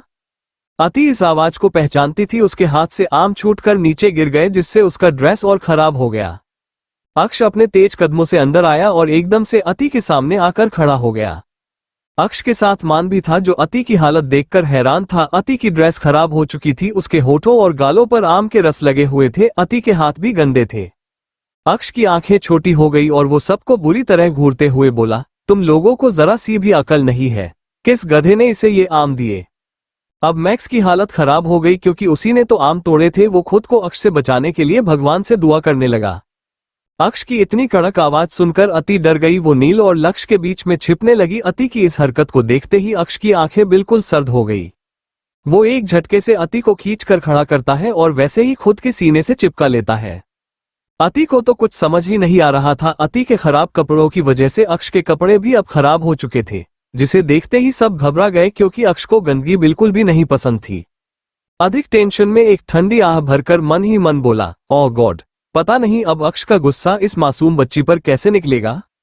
सबको अति के लिए डर लग रहा था, लेकिन सबकी सोच से बिल्कुल उल्टा। अक्ष अति को पूरी तरह से खुद की बाहों में अच्छे से समेटकर खड़ा हो गया और सबको अपनी तीखी नजरों से घूरने लगा। सबकी हालत खराब हो गई थी, यहाँ तक कि मान जो अभी अभी आया था वो भी एक साइड चुपचाप खड़ा हो गया। लक्ष्य बड़ी हिम्मत कर बोला, भाई वो। लक्ष्य बोल नहीं पा रहा था। अक्ष की सर्द आंखें उसे कुछ बोलने कहा दे रही थी। अक्ष बुरी तरह से लक्ष्य को घूरते हुए अपनी सर्द आवाज में बोला, मुझे कुछ नहीं सुनना। अक्ष अति को अच्छे से अपनी बाहों में उठाकर ऊपर ले जाते हुए बिना मुड़े हुए बोला, मुझे 2 मिनट में ये पूरा हॉल साफ चाहिए। अक्ष का ऑर्डर मिलते ही सारे सर्वेंट अपने काम में लग गए और 2 मिनट से पहले ही पूरा हॉल साफ था। अक्ष अति को सीधा वॉशरूम लेकर जाता है और खुद उसे क्लीन करने लगता है और अति मुंह बनाए अक्ष को देख रही थी। अति का हाथ साफ करने के बाद अक्ष अति को देखता है। अति की ड्रेस खराब हो चुकी थी और अक्ष उसे ही घूर रहा था। उसने एक लंबी गहरी सांस ली और अति की तरफ झुकने लगा। अक्ष को इस तरह से अपने कबीर देखकर अति के दिल की धड़कन एकदम से बढ़ गई थी। अक्ष उसके पीठ पीछे हाथ ले जाता। जैसे ही उसके ड्रेस जिप खोलने के लिए उसकी पीठ पर हाथ रखा है, वैसे ही अति की सांसें तेज हो जाती है और वो जल्दी से पीछे हो जाती है। अक्ष अति को कुछ पल घूरता है और फिर उसके कबीर जाकर बोला, चुपचाप क्लीन करने दो। अक्ष एक बार फिर से उसके बेहद करीब जाकर खड़ा हो गया था। उसकी नजरें अति के चेहरे पर टिकी हुई थी। अति हकलाते हुए बोली, आप बाहर जाओ, मैं खुद कर लूंगी। अक्ष अति की इस बात पर उसके बेहद करीब होकर उसके कान में अपनी गर्म सांसें छोड़ते हुए धीरे से बोला, वाइफी तुम अब मेरी वाइफ हो। मेरा तुम पर पूरा हक बनता है, तो तुम मुझे रोक नहीं सकती। इतना बोल अक्ष अति की कमर पकड़कर उसे खुद के करीब कर लेता है। अब तो अति की सांसें और भी तेज हो गई थी। अक्ष झुककर अति की छोटी सी नाक पर अपनी नाक रखकर धीरे से रफ करने लगता है। अक्ष की गर्म सांसें अति की अपने चेहरे पर महसूस हो रही थी। उसके दिल की धड़कन को और बढ़ा रही थी। अक्ष अति के होठों के कबीर जाकर बोला, तुम्हें पता है तुम अभी बिल्कुल बच्ची हो माय लिटिल वाइफी। अति अपने तेज धड़कते दिल को शांत करने की कोशिश करते हुए अक्ष को देख रही थी, लेकिन उनकी धड़कन तो जैसे उसकी एक सुनने को तैयार नहीं था। वो तो और भी जोरों से धड़कने लगा था। अक्ष अति की तेज चलती धड़कनों को साफ सुन सकता था। वो अति की तरफ और भी ज्यादा झुकने लगा। अक्ष के इस तरह झुकने से अब अति की हालत ही खराब हो गई। अति को अब घबराहट होने लगी थी, इसलिए उसने कस के अपनी आंखें बंद कर ली। अक्ष अति की इस हरकत से तिरछा मुस्कुरा देता है और फिर उसके फोरहेंड पर हल्का सा किस कर वहां से निकल जाता है और अति की जान में जान आती है। चैप्टर 20। तुम चाहे जितनी भी कोशिश कर लो, मुझसे बच नहीं सकती। मान सबको देखकर सोफे पर पैर फैलाकर बैठ गया और सब भी अपनी अपनी जगह पर बैठ गए। लक्ष्य मुंह बनाकर बोला, यार भाभी के साथ कितना मजा आ रहा था, भाई इतनी जल्दी क्यों आ गए? फिर वो ऊपर देखकर बेचारा सा मुंह बनाकर बोला, हे भगवान जी, क्या आपसे इस छोटे बच्चे की खुशी देखी नहीं जाती? थोड़े देर उस खड़ूस को ऑफिस में रोक कर नहीं रख सकते थे क्या आप? लक्ष्य की बात सुन नील भी अति को याद कर प्यारी सी मुस्कान के साथ बोला, सच में मैम के साथ कितना मजा आ रहा था। मुझे आज तक कभी किसी के साथ इतनी खुशी महसूस नहीं हुई। मैम की बातों में जादू है, वो सच में एक एंजल है। अधिक भी अति की मासूमियत याद कर खोए हुए ही बोला, हाँ वो बिल्कुल लिटिल बेबी की तरह बहुत ही क्यूट है। अधिक की इस बात से सब सहमत थे और सब खुश भी बहुत थे। सब अति के बारे में बातें करने लगे। मान को कुछ याद आया और वो धीरे से लक्ष्य से बोला, क्या आपने बॉस की शादी की बात नियति मैम को बता दी? लक्ष्य को अब जाकर याद आया उसे ये गुड न्यूज नियति को देनी थी। नियति जिसे लक्ष्य प्यार से न्यू कहकर बुलाता था। वो जल्दी से अपना फोन निकल कर बोला, यार मैं तो भूल ही गया था, अच्छा हुआ तुमने याद दिला दिया। लक्ष्य कॉल करने ही वाला था कि मान लक्ष्य के हाथों से फोन लेकर बोला, आप अभी मैम को ये नहीं बता सकते। लक्ष्य घूर कर मान को देखने लगा और नाराजगी से बोला, क्यों? मान एक लंबी सांस लेकर बोला, अभी मैम के एग्जाम स्टार्ट होने वाले हैं और अगर अपने मैम को बॉस के शादी के बारे में बता दिया तो वो अपनी पढ़ाई पर ध्यान नहीं दे पाएगी। आपको पता तो है वो कैसे है, शादी की बात सुनते ही उसका मन पढ़ाई से हटकर बस यही आने पर लगा रहेगा और अगर इस वजह से उसकी पढ़ाई पर कोई असर हुआ तो बॉस गुस्सा हो जाएंगे। इसलिए आप मैम के एग्जाम के बाद ये बात बताएंगे तो अच्छा रहेगा। सबको मान की बात सही लगी। सब नियति को जानते थे, वो बिल्कुल लक्ष्य की तरह थी, उसमें जरा सा भी सब्र नाम की चीज नहीं थी। लक्ष्य बेचारा सा मुंह बनाकर बोला, यार किसी से मेरी खुशी देखी क्यों नहीं जाती। लक्ष्य की सुन सब मुस्कुराने लगे तो लक्ष्य मुंह बनाकर सबको देखने लगा। रात का वक्त सब डिनर टेबल पर बैठे बेसब्री से अति का वेट कर रहे थे। जब से उनकी अति से बात हुई थी उन्हें अति से लगाव सा हो गया था। अधिक बार बार ऊपर की तरफ देख रहा था। जब उससे और बर्दाश्त नहीं हुआ तो वो अक्ष पर गुस्सा होकर बोला, वो अभी तक डिनर के लिए आ क्यों नहीं रहा? काफी टाइम हो चुका है, अब तक तो लिटिल को भूख भी लग रही होगी। वो ऊपर देखकर खींचते हुए बोला, आह ये अक्ष कहाँ रह गया, अभी तक आ क्यों नहीं रहा? अधिक की बातों से उसकी बेसब्री साफ झलक रही थी। सब अधिक को इस तरह से अति का वेट करता देख मुस्कुरा दिए। तभी अक्ष अति के साथ नीचे आया। अति के दोनों सॉफ्ट फूले हुए गाल और फूले हुए लग रहे थे, शायद वो अक्ष से गुस्सा थी। अति को और भी आम खाने थे पर अति पहले ही काफी खा चुकी थी। अक्ष उसकी हेल्थ को लेकर कोई लापरवाही नहीं बरत सकता था, उसने साफ माना कर दिया, जिससे अति का मुंह फूला हुआ था। अति को बचपन से खाने से बहुत प्यार था, उसका छोटा सा टमी तो जल्दी ही भर जाता था पर उसका मन ही नहीं भरता था। अति मुंह फुलाए ही अपनी चेयर पर बैठ गई। अधिक अति को इस तरह देखकर अक्ष से नाराज होकर बोला, क्या किया तुमने लिटिल बेबी के साथ? इसका मुंह क्यों बना हुआ है? देख सच सच बताना। अक्ष अपनी आंखें छोटी कर अधिक को घूरने लगा। उसे ये बिल्कुल भी पसंद नहीं कि कोई उसकी लिटिल वाइफी को उसके अलावा निक नेम से बुलाए। वो अधिक को बुरी तरह घूरते हुए बोला, ये तुम्हारी कोई लिटिल बेबी नहीं है, बीवी है मेरी वाइफी अति अक्ष सिंह शेखावत। अक्ष की बात सुन अधिक का मुंह ही बन गया। अधिक ने जब से अति को देखा था उसके दिल में अति के लिए एक लिटिल सिस्टर वाली फीलिंग आने लगी थी। उसने सोच लिया आज से अति उसके लिए उसकी लिटिल सिस्टर होगी, प्यारी सी लिटिल इनोसेंट बेबी सिस्टर, और वो अति की बहुत अच्छे से केयर करेगा। अधिक कुछ बोल पता उससे पहले ही अक्ष उसे अपनी आंखें दिखाकर चुप करा देता है। अति चुपचाप डिनर करने लगती है। सब उससे बात करना चाहते थे लेकिन अक्ष के आगे किसकी चलने वाली थी। अति बार बार लक्ष्य और मैक्स को देख रही थी, उसका भी बहुत मन था उनसे बात करने का। डिनर के बाद सब हॉल में बैठकर एक दूसरे को देखने लगे। सबको अति से बात करनी थी लेकिन अक्ष के होते हुए वो कुछ बोल नहीं पा रहे थे। लक्ष्य बार बार अधिक को इशारा कर अति से बात करने को कह रहा था, कोई कुछ बोल पता उससे पहले ही अक्ष अति का हाथ पकड़कर बोला, काफी टाइम हो चुका है, चलो तुम्हें नींद आ रही होगी। अति मुंह बनाकर बोली, मुझे नींद नहीं आ रही, मुझे नहीं जाना, मुझसे सबसे बहुत सारी बातें करनी है। अति की बात सुन सबके चेहरे खिल उठे। आखिर अति ने सबके दिल की बात जो कह दी थी। अति को सबसे बातें करनी थी, बहुत सारी बातें और मस्ती करनी थी, लेकिन अक्ष अति का हाथ पकड़कर सीधा उसे अपने रूम में लेकर चला गया।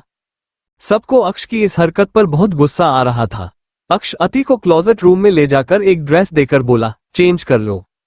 अति कुछ कह पाती उससे पहले ही अक्ष रूम में वापस आ गया और अति अक्ष को कोसते हुए बिना मन के चेंज करने लगी। थोड़ी देर बाद अति ने इस वक्त एक ब्लैक कलर का सुंदर सा नाइट गाउन पहन रखा था जिसमें वो बेहद बोल्ड लग रही थी, क्योंकि ब्लैक कलर में अति की गोरी त्वचा बेहद खूबसूरत लग रही थी। अति अपने छोटे छोटे कदमों से क्लोजेट से निकलकर कमरे के अंदर आई और अपनी नीली नजरों को पूरे कमरे में घूमने लगी। तभी उसकी नजर अक्ष पर गई जो सोफे में बैठा था और इस वक्त उसकी काली गहरी आंखें एकटक लैपटॉप पर ही टिकी हुई थी और उसकी उंगलियां तेजी से लैपटॉप पर चल रही थी। अति अक्ष को बिल्कुल भी फेस नहीं करना चाहती थी। वो दबे पांव धीमी कदमों से बेड की ओर बढ़ने लगी। तभी उसे पीछे से एक बेहद ठंडी आवाज सुनाई दी जिससे अति के कदम अपने आप ही रुक गए। मुझसे बचने की कोशिश कर रही हो लिटिल वाइफी, पर तुम ये भूल गई, तुम में भी मैं ही बसा हूं। तुम मुझसे अगल नहीं हो जो बचने या छुपने की कोशिश कर रही हो। अपनी ये फालतू की मेहनत बंद करो, क्योंकि तुम चाहे जितनी भी कोशिश कर लो मुझसे बच नहीं सकती।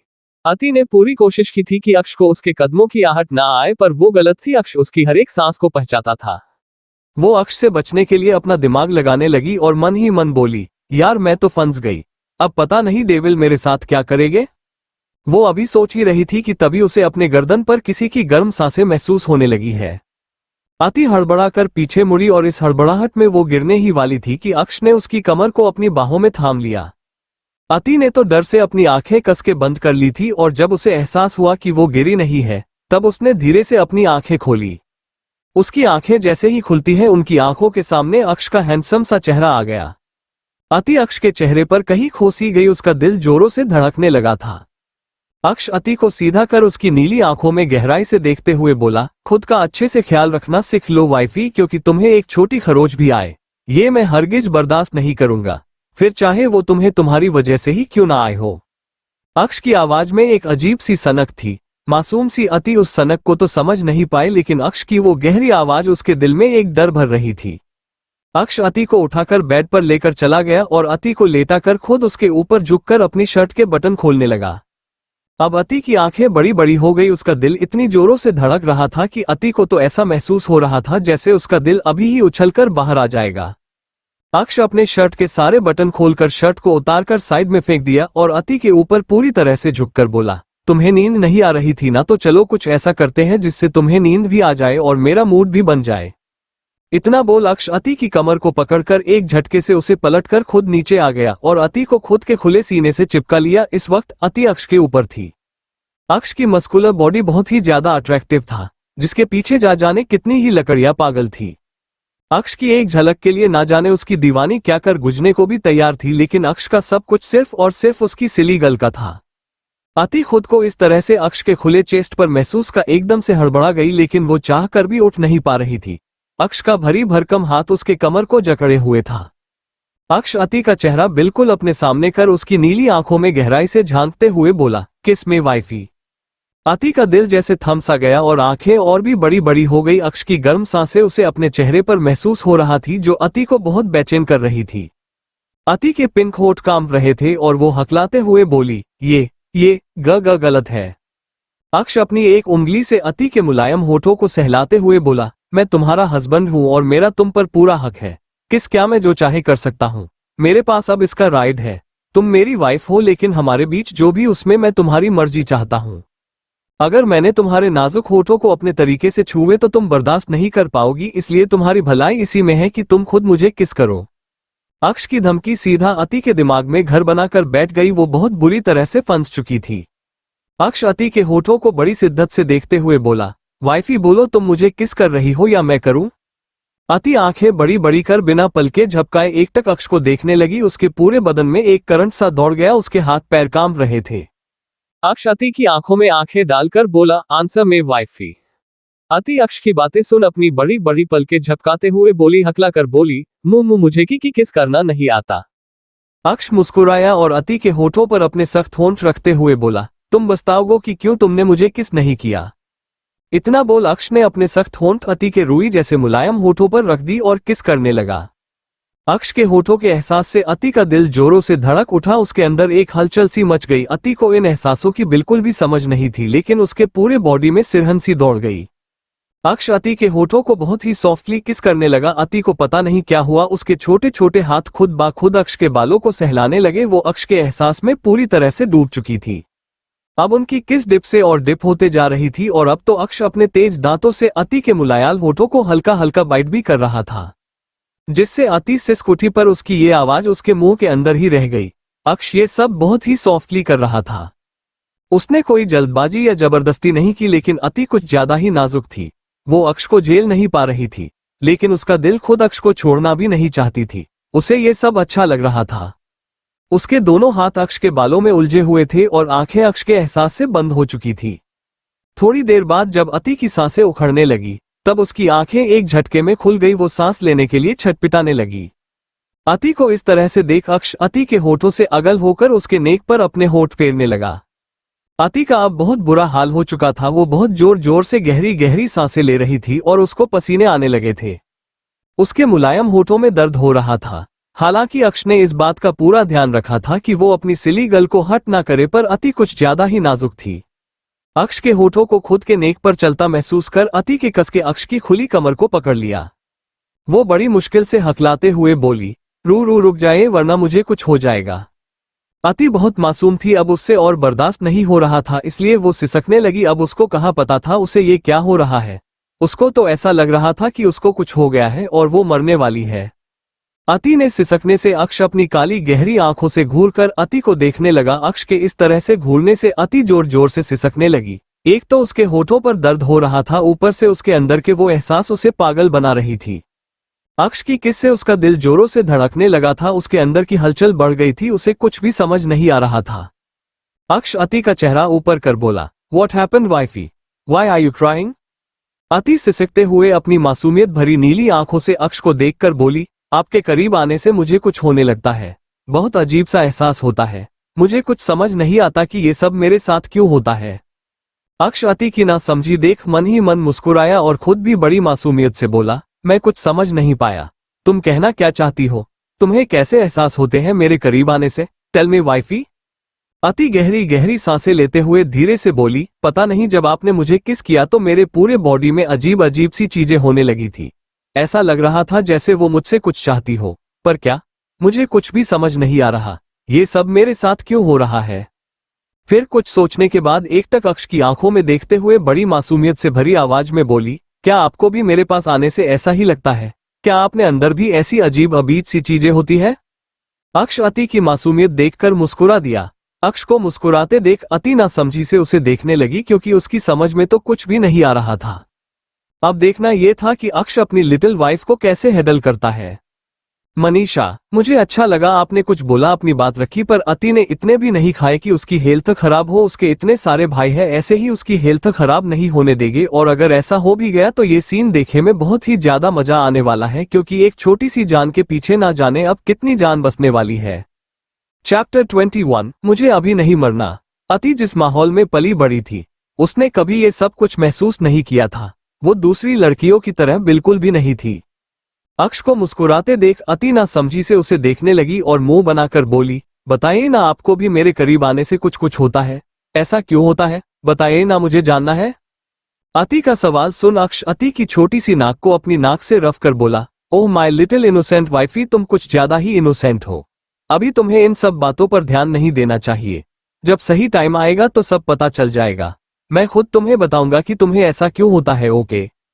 अति को तो कुछ समझ नहीं आ रहा था, वो जल्दी से हाँ में सर हिलाकर बोली, पर इसे रोकिए ना। अक्ष अति को अपनी बाहों में भरकर बोला, अपनी आंखें बंद करो और मुझे महसूस करो, फिर देखना ये अपने आप बंद हो जाएगी। अति कस के अपनी आंखें बंद कर अक्ष के खुले कमर को पूरी तरह से जकड़कर लंबी लंबी सांसें लेने लगी, लेकिन अक्ष के करीब जाने से उसके अंदर और भी ज्यादा हलचल होने लगी थी। अति नासमझी में बोली, नहीं, आपके पास आने से तो ये और भी बढ़ रही है। आपको पता है मेरा दिल हजारों की स्पीड में भाग रही है। ऐसा लग रहा है जैसे वो अभी ही मेरे सीने से निकलकर बाहर आ जाएगा। मैं ये सब कंट्रोल नहीं कर पा रही हूँ। आप कुछ कीजिए ना प्लीज, वरना मुझे कुछ हो जाएगा। कहीं मैं मर गई तो मुझे अभी नहीं मरना। अक्ष मुस्कुरा दिया और अति के छोटे से चेहरे को अपने सीने में छुपाकर बोला, मेरे होते हुए कुछ नहीं होगा तुम्हें। मैं तुम्हें कभी कुछ होने ही नहीं दूंगा। तुम्हें मेरी वाइफ हो।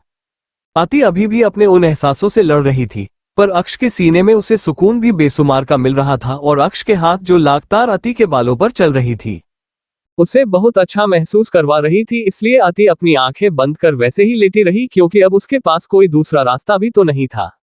थोड़ी ही देर में अक्ष को अपने सीने में अति की गर्म और धीमी धीमी सांसें महसूस होने लगी है। अक्ष मुस्कुरा दिया और अति को पूरी तरह से खुद में समेट कर बोला, तुम इतनी इनोसेंट क्यों हो? तुम्हें तो पता भी नहीं है तुम्हारी इस मासूमियत ने कितनों की जान ली है। इतना बोलकर अक्ष ने एक तिरछी स्माइल के साथ खुद की आंखें बंद कर ली। शिमला में निरंजन जी अपने कमरे में बैठे थे और किसी से कॉल पर बातें कर रहे थे। निरंजन जी परेशान होकर बोले, सब ठीक है ना? सामने से एक आदमी बोला, सर आप चिंता मत कीजिए, मैंने सब कुछ संभाल लिया है, किसी को आपके इंडिया जाने की भनक तक नहीं लगेगी। निरंजन जी परेशान होकर बोले, ध्यान रहे कोई गड़बड़ नहीं होनी चाहिए। सामने से वो आदमी निरंजन जी को शांत करते हुए बोला, सर मैंने सब क्लियर कर दिया है, किसी को कुछ पता नहीं चलेगा। निरंजन जी बिना कुछ बोलते बस एक गहरी सांस लेते हैं, उन्हें उस आदमी पर पूरा यकीन था। कुछ सेकंड रुकने के बाद सामने से वो आदमी टेंशन से बोला, सर आपने अपने डर की वजह से हमारी बेबी का पूरा बचपन छीन लिया, प्लीज सर अब उन्हें अपनी लाइफ जीने दीजिए, वो मासूम है, उन्हें इस तरह से कैद मत कीजिए। निरंजन जी एक ठंडी आह भरकर बोले, राघव तुम भी ये अच्छे से जानते हो, ये करने में मुझे खुद कितनी तकलीफ हुई है। तुम जाने हो ना मैंने ये सब क्यों किया। राघव निरंजन जी का सबसे खास आदमी था जो हमेशा से उनके साथ ही रहते आया था, लेकिन इस वक्त वो लंदन में ही रुका हुआ था। निरंजन जी अचानक इंडिया आ गए। उनका लंदन का बिजनेस इस वक्त राघव ही संभाल रहा था। निरंजन जी की बात सुन सामने से राघव बोला, सर मैं सब अच्छे से जानता हूं इसलिए कह रहा हूं।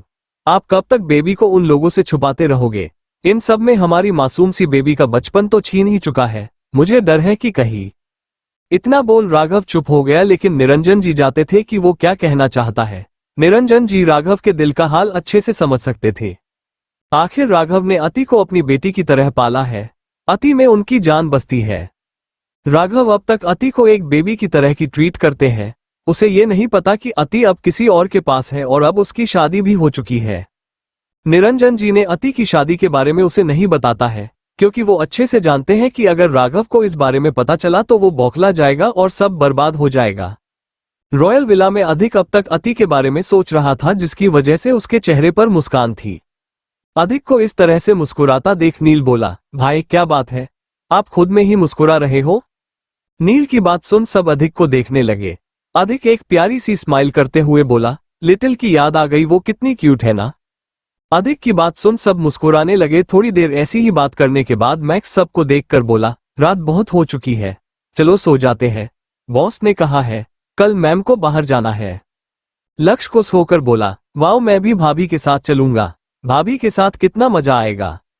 लक्ष्य की बात सुनकर सब ना में सर हिलाकर अपने अपने कमरे में चले गए। वही लक्ष्य घूर कर सबको देखने लगा और खुद भी अपने कमरे में चला गया। सुबह का वक्त अति की आंखें आज थोड़ी जल्दी खुल गई और तभी उसे कल रात वही सारी बातें याद आने लगी। वो अजीब सा मुंह बनाकर बोली, कल मुझे क्या हो गया था, मुझे इतना अजीब सा क्यों लग रहा था। अति को अब तक कुछ समझ नहीं आया था, इसलिए उसके अपना सर पकड़ लिया और खींचते हुए बोली, आह मुझे कुछ समझ क्यों नहीं आ रहा, क्या हो जाता है मुझे डेविल के करीब आने से। इतना बोल वो उठकर बैठ गई और उदास होकर बोली, आई मिस यू स्वरा, तुम कब मुझे मिलोगी। उसे स्वरा की बहुत याद आ रही थी। उसने अपनी नीली नजरें चारों तरफ घुमाई पर उसे अक्ष कहीं दिखाई नहीं दिया, तो वो खुश हो गई और जल्दी से उठकर वॉशरूम चली गई। अति अक्ष के आने से पहले रूम से बाहर जाना चाहती थी, इसलिए वो जल्दी से बात लेकर रेडी हो गई और लगभग भागते हुए नीचे चली है। नीचे उसे पहले ही सब सोफे पर बैठे हुए मिल गए तो वो उछलते हुए उनके पास चली गई। अति को देखते ही सबकी आंखों में चमक आ गई और होठों पर प्यारी सी मुस्कान छा गई। मैक्स और नील जल्दी से अपने पास अति के लिए जगह बनाते हैं, लेकिन अति उनके पास बैठ पाती उससे पहले ही लक्ष्य अपनी जगह से उठकर अति का हाथ पकड़कर अपने पास बैठाते हुए बोला, भाभी आप मेरे पास बैठो। अति भी प्यारी सी स्माइल करते हुए हाँ में सर हिलाती है और बैठ जाती है। लक्ष्य की इस हरकत से सब उसे बुरी तरह घूरने लगते हैं, लेकिन इससे लक्ष्य को कोई फर्क नहीं पड़ता, बल्कि वो तो इस बात से खुश था कि अति उसके पास बैठी है। मैक्स अति को देखकर बोला, मैम आज बॉस आपको बाहर लेकर जाना चाहते हैं, आप कहाँ जाना पसंद करेगी। मैक्स की बात सुनते ही अति की आंखें चमक उठी। वो बहुत खुश हो गई और खुशी से उछलकर बोली, वाओ आज मैं बाहर जाऊंगी। अति को इतना खुश देख सब एक दूसरे को देखने लगे। अब उन्हें कहा था अति को बाहर बाहर घूमने का कितना शौक है। अति को इतना खुश देख नील उससे बोला, मैम आप कहाँ जाना पसंद करेगी। अति कुछ सोचने लगी, उसे तो मुंबई के बारे में कुछ पता ही नहीं था, अब वो कहाँ जाएगी। उसने काफी देर सोचा पर उसे समझ नहीं आया। अति को इतना सोचता देख सब एक दूसरे को देखने लगे। अति बेचारा सा मुंह बनाकर सबको देखने लगी और बोली, मुझे नहीं पता, मैं कभी मुंबई नहीं आई, मैं तो पहली बार इंडिया आई हूँ। पर आपको पता है मेरी बेस्ट फ्रेंड ना इंडिया की है और वो बहुत बहुत ज्यादा अच्छी है। उसने मुझे कहा था इंडिया में बहुत अच्छे कपड़े मिलते हैं, इसलिए मुझे शॉपिंग पर जाना है। अति को इंडिया बहुत पसंद था और इंडियन लोग, उनकी बातें, उनका कल्चर, इंडियन कपड़े, इंडियन खाना, ये सारी चीजें अति को बहुत पसंद थी। उसकी हिंदी सुन कोई बोल ही नहीं सकता कि अति बचपन से ही लंदन में पली बड़ी है। स्वरा से उसने इंडिया के बारे में काफी कुछ सुना था और वो स्वरा के साथ कई बार इंडिया आने की जिद कर चुकी थी, लेकिन उसके डैड माने तब ना, लेकिन अब वो बहुत खुश थी। अति मैक्स को देखकर प्यारी सी स्माइल कर बोली, भाई आप भी मेरे साथ चलोगे ना। अति के मुंह से मैक्स के लिए भाई सुन मान और अधिक को पता नहीं क्यों पर जलन सी होने लगी और वो एक दूसरे को देखने लगे।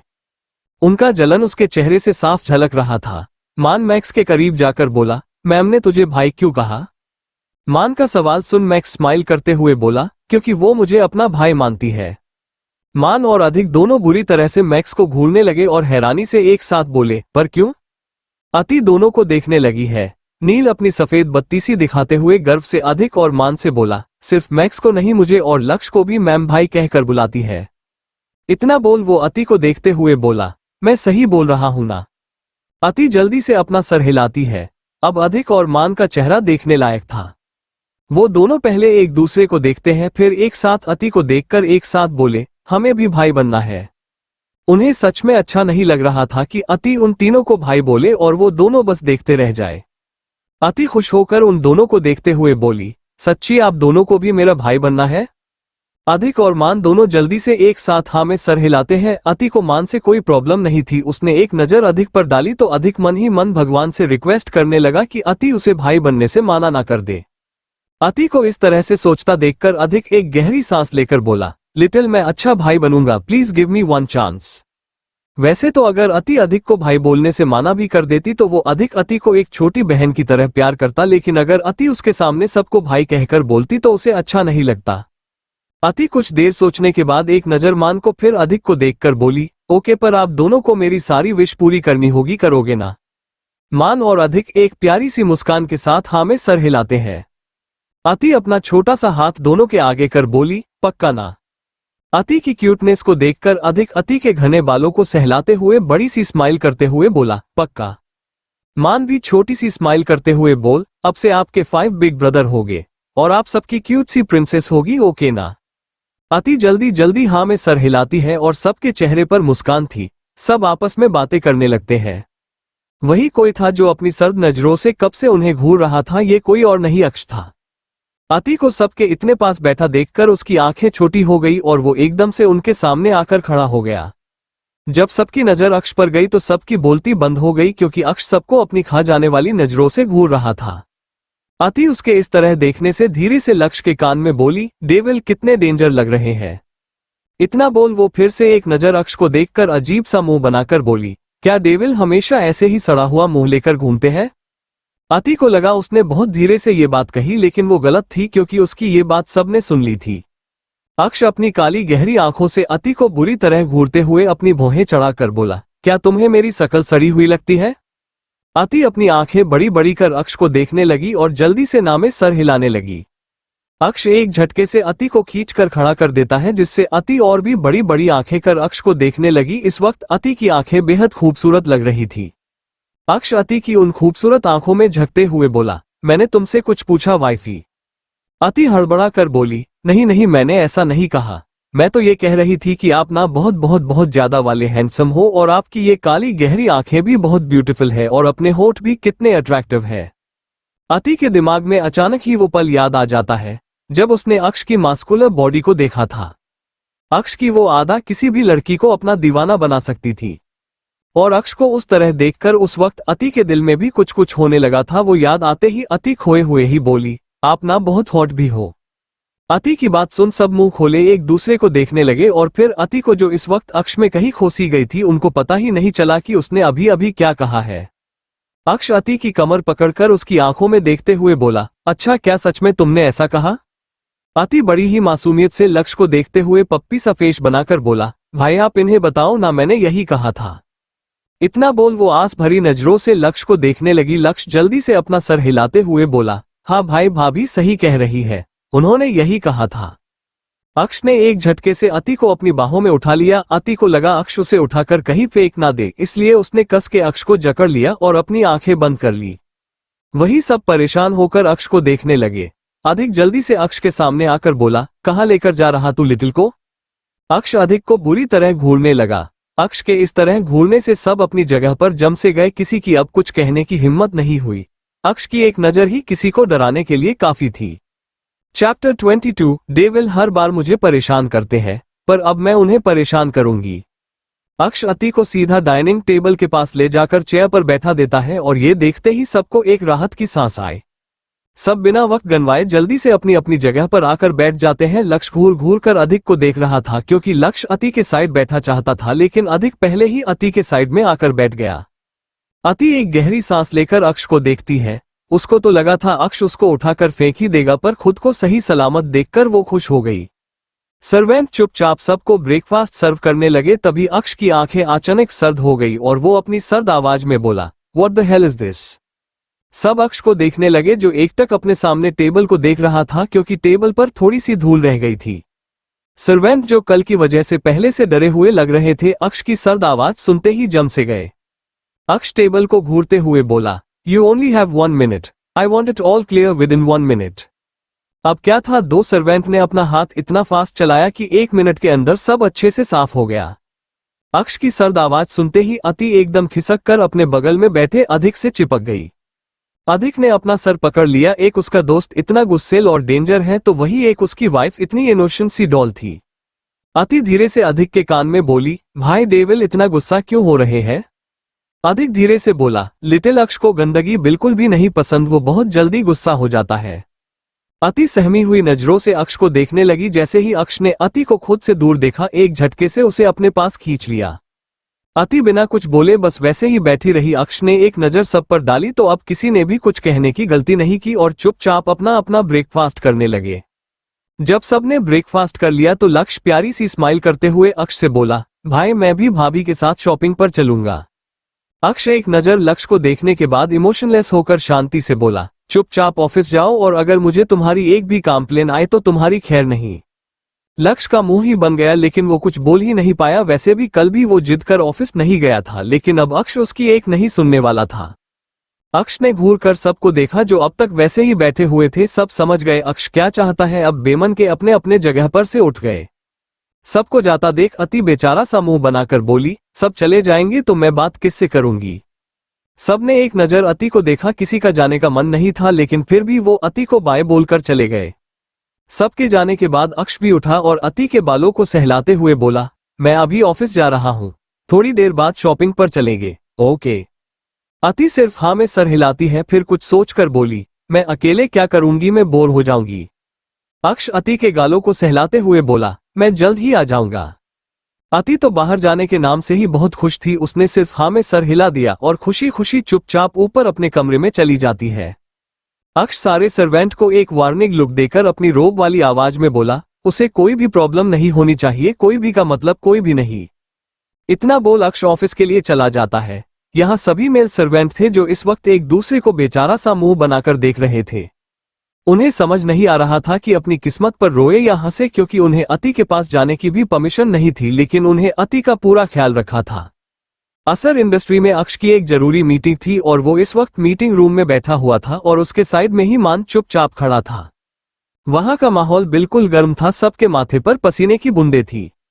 अक्ष हेड चेयर पर बैठा एकटक सबको घूरे जा रहा था। उसके हाथ में एक फाइल थी।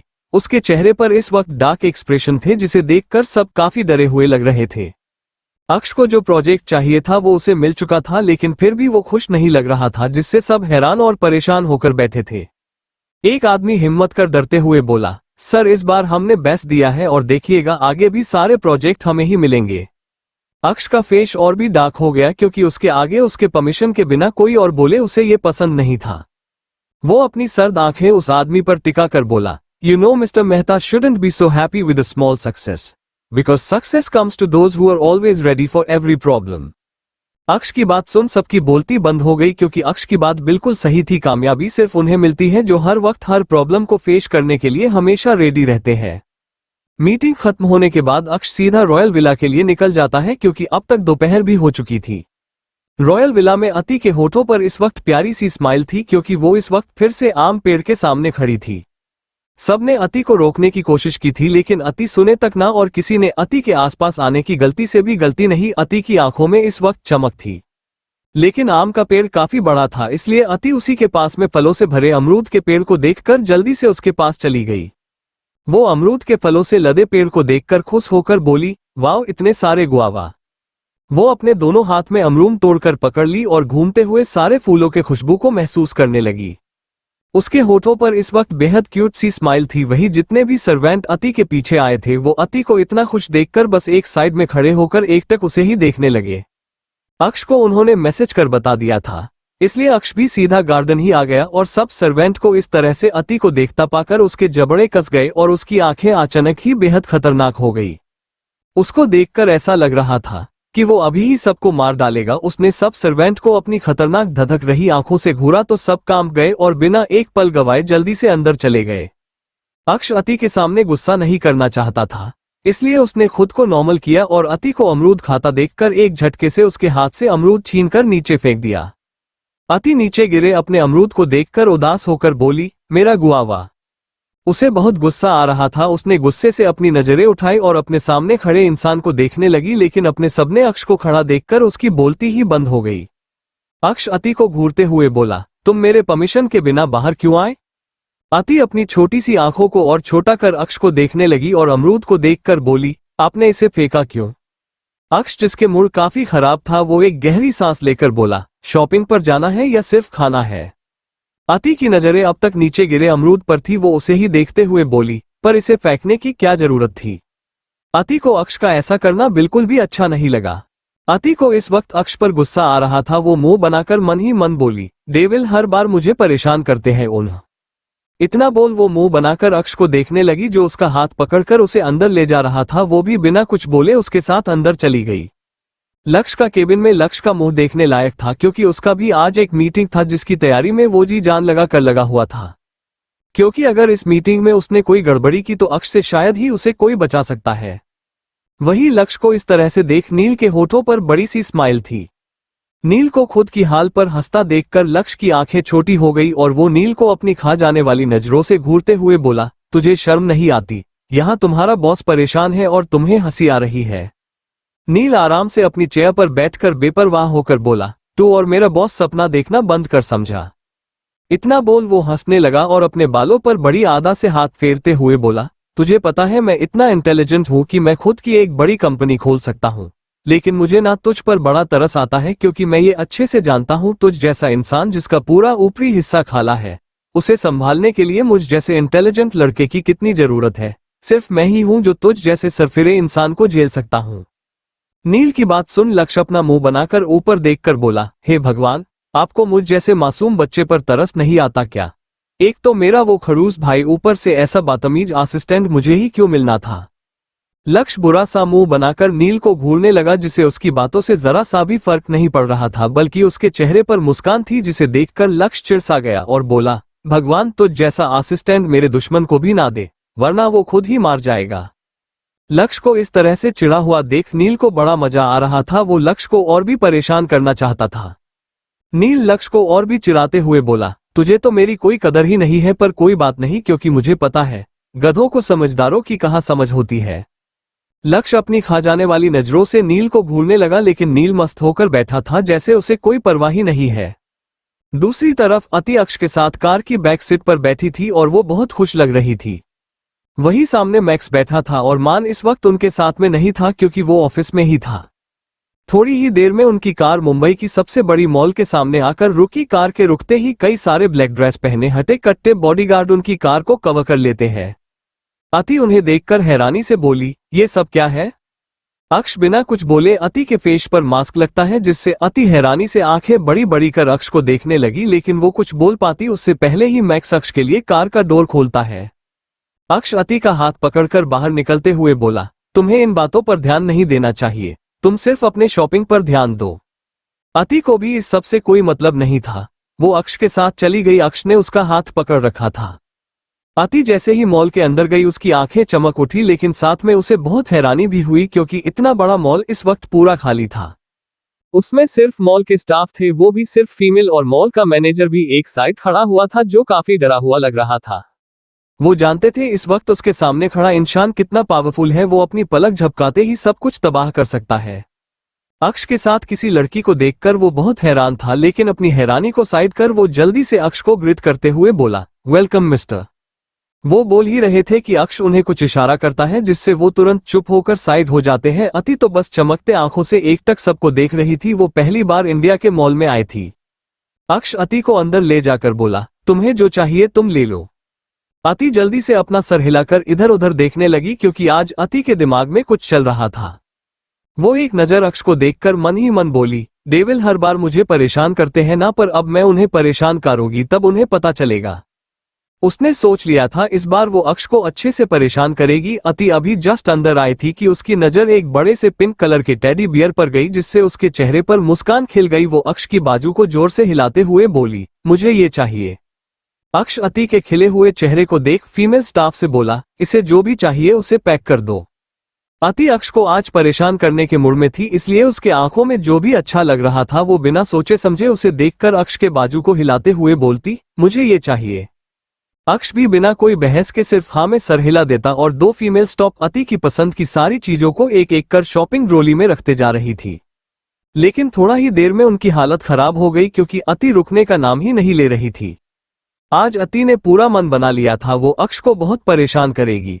अति अक्ष को आज अच्छा मजा चखना चाहती थी, इसलिए उसने ना जाने क्या क्या ले लिया था। लेकिन अक्ष का फेस बिल्कुल नॉर्मल लग रहा था, जिससे अति के चेहरे पर उदासी छा गई। इस बार उसने हद ही कर दी, वो जिस पर हाथ रखती वो अति के बिना बोले ही पैक हो जाता। लेकिन अब भी अक्ष को बिल्कुल नॉर्मल देखकर अति बहुत बुरी तरह चिढ़ गई थी। चैप्टर 23 डेविल तो सच में डेविल है। अक्ष को बिल्कुल नॉर्मल देख अति बुरी तरह चिढ़ चुकी थी। तभी उसकी नजर चाइल्ड सेक्शन पर गई, जो बड़े बड़े टेडी बियर से भरी हुई थी। अति के चेहरे पर प्यारी सी स्माइल आ गई और वो अक्ष को देखने लगी। उसने पहले ही एक बड़ा सा टेडी बियर ले लिया था। वो अक्ष के बाजू को हिलाते हुए क्यूट सा फेस बनाकर बोली, मुझे और टेडी बियर चाहिए। इतना बोल अति अक्ष का बाजू पकड़कर उसे उस सेक्शन में ले जाती है और खुद बच्चों की तरह उछलने लगती है। अति की इस हरकत से दोनों फीमेल स्टाफ अति को अजीब नजरों से देखने लगी, लेकिन जल्द ही उसके आंखों में एक डर सामा गया और पूरे चेहरे पर पसीने की बूंदें उभर आई, क्योंकि अक्ष उन्हें अपनी खतरनाक काली आंखों से घूर रहा था। अब डर से उन दोनों की ही नजरें झुक गई। मैक्स जो उनके पीछे पीछे ही आ रहा था, अति की इस बचकानी हरकत को देखकर वो एकटक अक्ष को देखने लगा, जो बिल्कुल नॉर्मल था। अक्ष को इतना नॉर्मल देख मैक्स हैरान था। वो एक नजर अति को देखकर एक छोटी सी स्माइल करते हुए बोला, मैम में कुछ तो है, कुछ ऐसा जो बॉस के अंदर के डेविल को बाहर नहीं आने देता। मैक्स अति के क्यूट हरकतों को देखकर मुस्कुराने लगा। वो जानता था अगर अक्ष के सामने अति के अलावा किसी और ने ये हरकत की होती तो पता नहीं अभी उसका क्या हाल हुआ होता। अति वहां जितने भी अच्छे अच्छे और क्यूट से टेडी बियर थे सबको टच करने लगी और अक्ष के ऑर्डर के मुताबिक सब बिना बोले पैक होने लगा।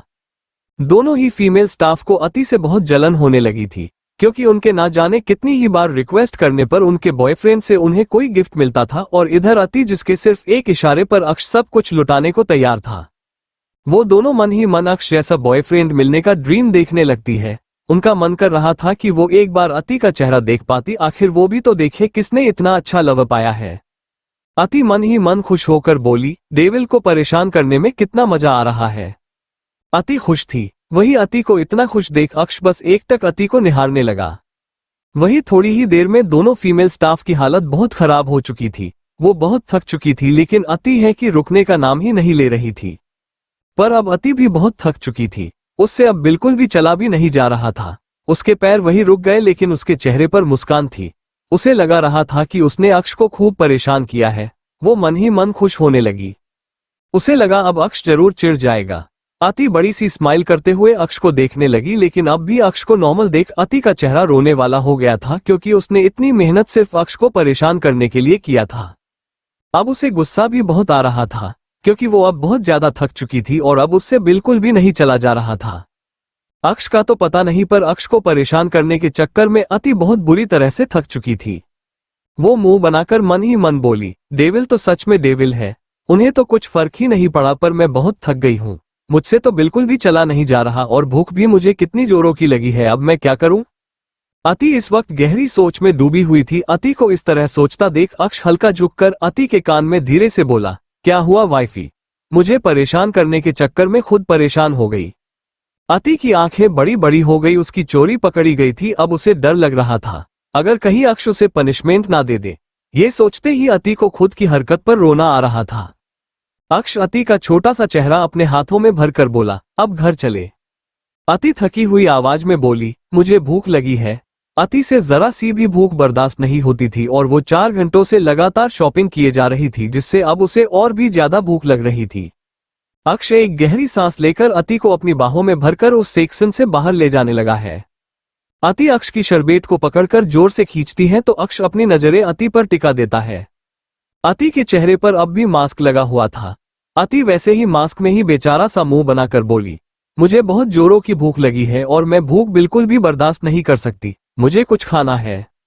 अक्ष अति से बिना कुछ बोले वैसे ही अति को अपनी बाहों में भरकर अपने कदम बढ़ाने लगता है। अति का चेहरा एकदम से मुरझा जाता है। सच में उससे थोड़ी सी भूख भी बर्दाश्त नहीं होती थी। अक्ष अति को एक वीआईपी रूम में लेकर चला गया और एक टेबल के पास जाकर रुक जाता है। अति चारों तरफ देखने लगती है और उसका चेहरा जो थोड़ी देर पहले मुरझाया हुआ था वो एकदम से खिल उठा। अक्ष पहले खुद एक चेयर पर बैठ जाता है और फिर अति को अपनी गोद में बैठा लेता है। अति एकदम से हड़बड़ा कर बोली, ये आप क्या कर रहे हैं? अगर किसी ने देख लिया तो प्लीज छोड़िए मुझे। अक्ष बिना किसी भाव के अति को अच्छे से अपने गोद में बैठा कर बोला, मेरे परमिशन के बिना कोई तुम्हें नजरें उठाकर देखने की गलती से भी गलती नहीं कर सकता। अति कुछ कहने ही वाली थी कि उसे खाने की बहुत अच्छी खुशबू आने लगी। वो जल्दी से इधर उधर अपनी नीली नजरें घुमाने लगी और तभी उसकी नजर सामने टेबल पर गई जो पूरा खाने से सजा हुआ था और इस वक्त वहां पर सिर्फ अक्ष और अति ही थे। अति खाने तो देखकर अक्ष को देखने लगी। अक्ष ने पहले से सारी तैयारी कर रखी थी। अक्ष अति की हर जरूरत को उसके बोलने से पहले ही जान जाता था। ये सोचते हुए अति के चेहरे पर बड़ी सी स्माइल आ गई। अक्ष अति के चेहरे से मास्क हटाकर अति को खिलाने लगा। अति भी चुपचाप खाने लगी। उसे ये सब कुछ बहुत टेस्टी लग रहा था। 2-3 बाइट खाने के बाद अति अक्ष के हाथ को पकड़कर बोली, आप क्यों नहीं खा रहे? अक्ष बिना किसी भाव के बोला, मुझे भूख नहीं है। अति अक्ष के चेहरे को एकटक निहारने लगी और कुछ देर अक्ष को देखने के बाद खाने को देखकर बोली, ये कितना टेस्टी है, आप भी खाओ ना। अक्ष अति की आंखों में झांक कर बोला, मेरा बिल्कुल भी मूड नहीं है, लेकिन अगर तुम खिलोगी तो जरूर खाऊंगा। अति अक्ष को आंखें छोटी कर देखने लगी और कुछ सोचने लगी। अक्ष हर बार उसे कितने प्यार से खिलाता है और उसकी कितनी परवाह करता है। ये सब याद कर अति खुद अक्ष को एक एक बाइट खिलाने लगती है और अक्ष बिना कुछ बोले ही अति के हाथ से खा लेता है। थोड़ी देर बाद जब अति का पेट भर गया तो अक्ष अति के होठों को साफ करते हुए बोला, अब चले। अति भी प्यारी सी स्माइल करते हुए सिर्फ हाँ में सर हिलाती है। अक्ष अति के फेस पर मास्क लगाकर उसका हाथ पकड़ लेता है और वहां से निकल जाता है। जब वो काउंटर के पास पहुंचे हैं तो अति एक नजर अपने 4 घंटे की मेहनत को देखती है और उसे देखने बाद तो अति बस देखती ही रह जाती है क्योंकि उसने हद से ज्यादा शॉपिंग कर ली थी। वो कुछ कह पाती उससे पहले ही अक्ष के फोन में मैसेज का रिंग आया। अक्ष ने जैसे ही उस मैसेज को देख तो मैसेज का कुछ रिप्लाई करने लगा। शायद ये कोई जरूरी मैसेज था जिसका जायदा उठाकर अति उससे थोड़ा दूर होकर खड़ी हो जाती है। अति जल्दी से मैक्स के पास चली जाती है। अति धीरे से मैक्स के बाजू को हिलाने लगती है क्योंकि वो हाइट में बहुत छोटी थी। मैक्स अति की इस हरकत से एकटक उसे ही देखने लगा तो अति उन सामानों की ओर इशारा कर धीरे से बोली, मुझे ये सब नहीं चाहिए। मैक्स हैरान होकर अति को देखने लगा क्योंकि उसने देखा था अति इन सभी चीजों को लेते वक्त कितनी खुश थी और अब अचानक से वो माना कर रही थी। ये बात उसे समझ नहीं आई। अति मैक्स से काफी छोटी थी इसलिए मैक्स थोड़ा झुका और धीरे से बोला, मैम ये सब आपने अपनी पसंद से लिया है, फिर अब आप इन्हें लेना क्यों नहीं चाहती? मैक्स की बात सुन अति उन सामानों को देखने लगी। उसे सच में ये सब बहुत पसंद आई थी, लेकिन कुछ सोचकर वो उदास होकर बोला, भाई ये सब कितने महंगे होने, देखो सब कितना सारा सामान हो गया है। अगर मैंने ये सब ले लिए तो डेविल के सारे पैसे खत्म हो गए, फिर डेविल मुझ पर बहुत गुस्सा करेंगे। आपको पता है ना वो कितना गुस्सा करते हैं। अति की इस बात पर मैक्स को समझ नहीं आया कि कैसे रिएक्ट करूं। वो एकटक अति को देखने लगा जो अब तक उन सामानों को देख रही थी। मैक्स अपना सर पकड़कर बोली, मैम आप इतनी ज्यादा मासूम क्यों है? अति नासमझी से मैक्स को देखने लगती है तो मैक्स एक नजर अति के मासूम चेहरे को देखकर मुस्कुराते हुए बोला, मैम हमारे बॉस इतने अमीर हैं कि ऐसे ना जाने कितने मॉल अपने एक इशारे से आपके लिए खरीद सकते हैं और उनके पास पैसों की कमी नहीं है और आपको पता है ये मॉल भी उन्हीं का है। अब अति की हैरानी का कोई ठिकाना ही नहीं रहा। वो मुंह खोले पूरे मॉल को देखने लगी। अगर इस वक्त अति के फेस पर मास्क नहीं रहता तो अति का चेहरा देखने लायक था। अति हैरान से आंखें बड़ी बड़ी कर बोली, क्या डेविल इतने अमीर है? अति का सवाल सुन मैक्स मुस्कुराते हुए बोला, आपके सोच से कहीं ज्यादा। अति अपनी पलकें बिना झपकाए पूरे मॉल को देखने लगती है। वहीं अब अक्ष अति को बुरी तरह से घूर रहा था क्योंकि उसके तेज कानों ने अति की सारी बातें सुन ली थी। किसी की नजरों की तपीस खुद पर पाकर अति ने अपनी नजरें उठाकर देखा तो अक्ष को खुद को इस तरह से घूरता देखकर उसकी सांसें ही अटक सी गई। अक्ष मैक्स को कुछ इशारा कर अति का हाथ पकड़कर बाहर ले जाने लगा। अति अब भी हैरान थी, उसे तो पता ही नहीं था उसका पति इतना अमीर है। अक्ष अति को लेकर कार में बैठ गया। वहीं मैक्स भी जल्दी से कार में आकर बैठ गया और उनकी कार वहां से निकल गई। अति एकटक अक्ष को देख रही थी। उसे अब भी यकीन नहीं हो रहा था कि अक्ष इतना अमीर है। अति कुछ सोचते हुए बोली, क्या मैक्स भाई के जो कहा वो सच है? क्या आप सच में इतने रिच हो? अक्ष अति की कमर को पकड़कर खुद के गोद में बैठाकर उसके बालों को सहलाते हुए बोला, तुम्हें इस बारे में अपना दिमाग लगाने की कोई जरूरत नहीं है, पर इतना समझ लो मेरा सब कुछ तुम्हारा है। अति खुश होकर बोली, सच्ची? अक्ष सिर्फ हाँ में सर हिलाता है तो अति खुश होकर बोली, तो इसका मतलब वो मॉल भी मेरा है? अक्ष अति के माथे पर अपने होठ रखकर बोला, मेरा जो कुछ भी है वो सब कुछ तुम्हारा है। इसका सबसे बड़ा सबूत ये है कि मैं खुद तुम्हारा हूँ, सिर्फ तुम्हारा वाइफ ही। अति अब बहुत खुश थी, उसे पता नहीं क्यों पर बहुत अच्छा लग रहा था। अति अक्ष के बाहों में चुपचाप बैठी रही है और अपनी नीली नजरों से बाहर झांकने लगी। अब तक शाम हो चुकी थी और बाहर का मौसम भी काफी अच्छा था। तभी अति की नजर किसी चीज पर जाकर अटक सी गई और वो जोर से चिल्लाकर बोली, स्टॉप द कार। अति के इस तरह चिल्लाने से कार रुक गई। अक्ष अति को देखने लगा जो एकटक बाहर की ओर देख रही थी। अक्ष ने जब अति की नजरों को फॉलो किया तो उसकी आंखें छोटी हो गई क्योंकि अति की नजरें एकटक रोड के साइड लगी आइसक्रीम पार्लर पर टिकी हुई थी। अति आस भरी नजरों से अक्ष को देखने लगी तो अक्ष एकदम से माना करते हुए बोला, नो। अति अक्ष का शर्ट को खींचते हुए आंखों में चमक लाकर बोली, प्लीज ना, मुझे आइसक्रीम खानी है। अक्ष अति को समझाते हुए उससे बोला, अभी बाहर ठंडी हवाएं चल रही है, अगर तुमने अभी आइसक्रीम खाई तो तुम्हें कोल्ड हो जाएगी। इतना बोल अक्ष तेज आवाज में मैक्स से बोला, चलो। जैसे ही कार स्टार्ट हुई तो अति नाराज होकर बोली, अगर आपने मुझे अभी आइसक्रीम नहीं खिलाई तो मैं आपसे बात नहीं करूंगी हूं ना। इतना बोल अति ने अपना मुंह फेर लिया।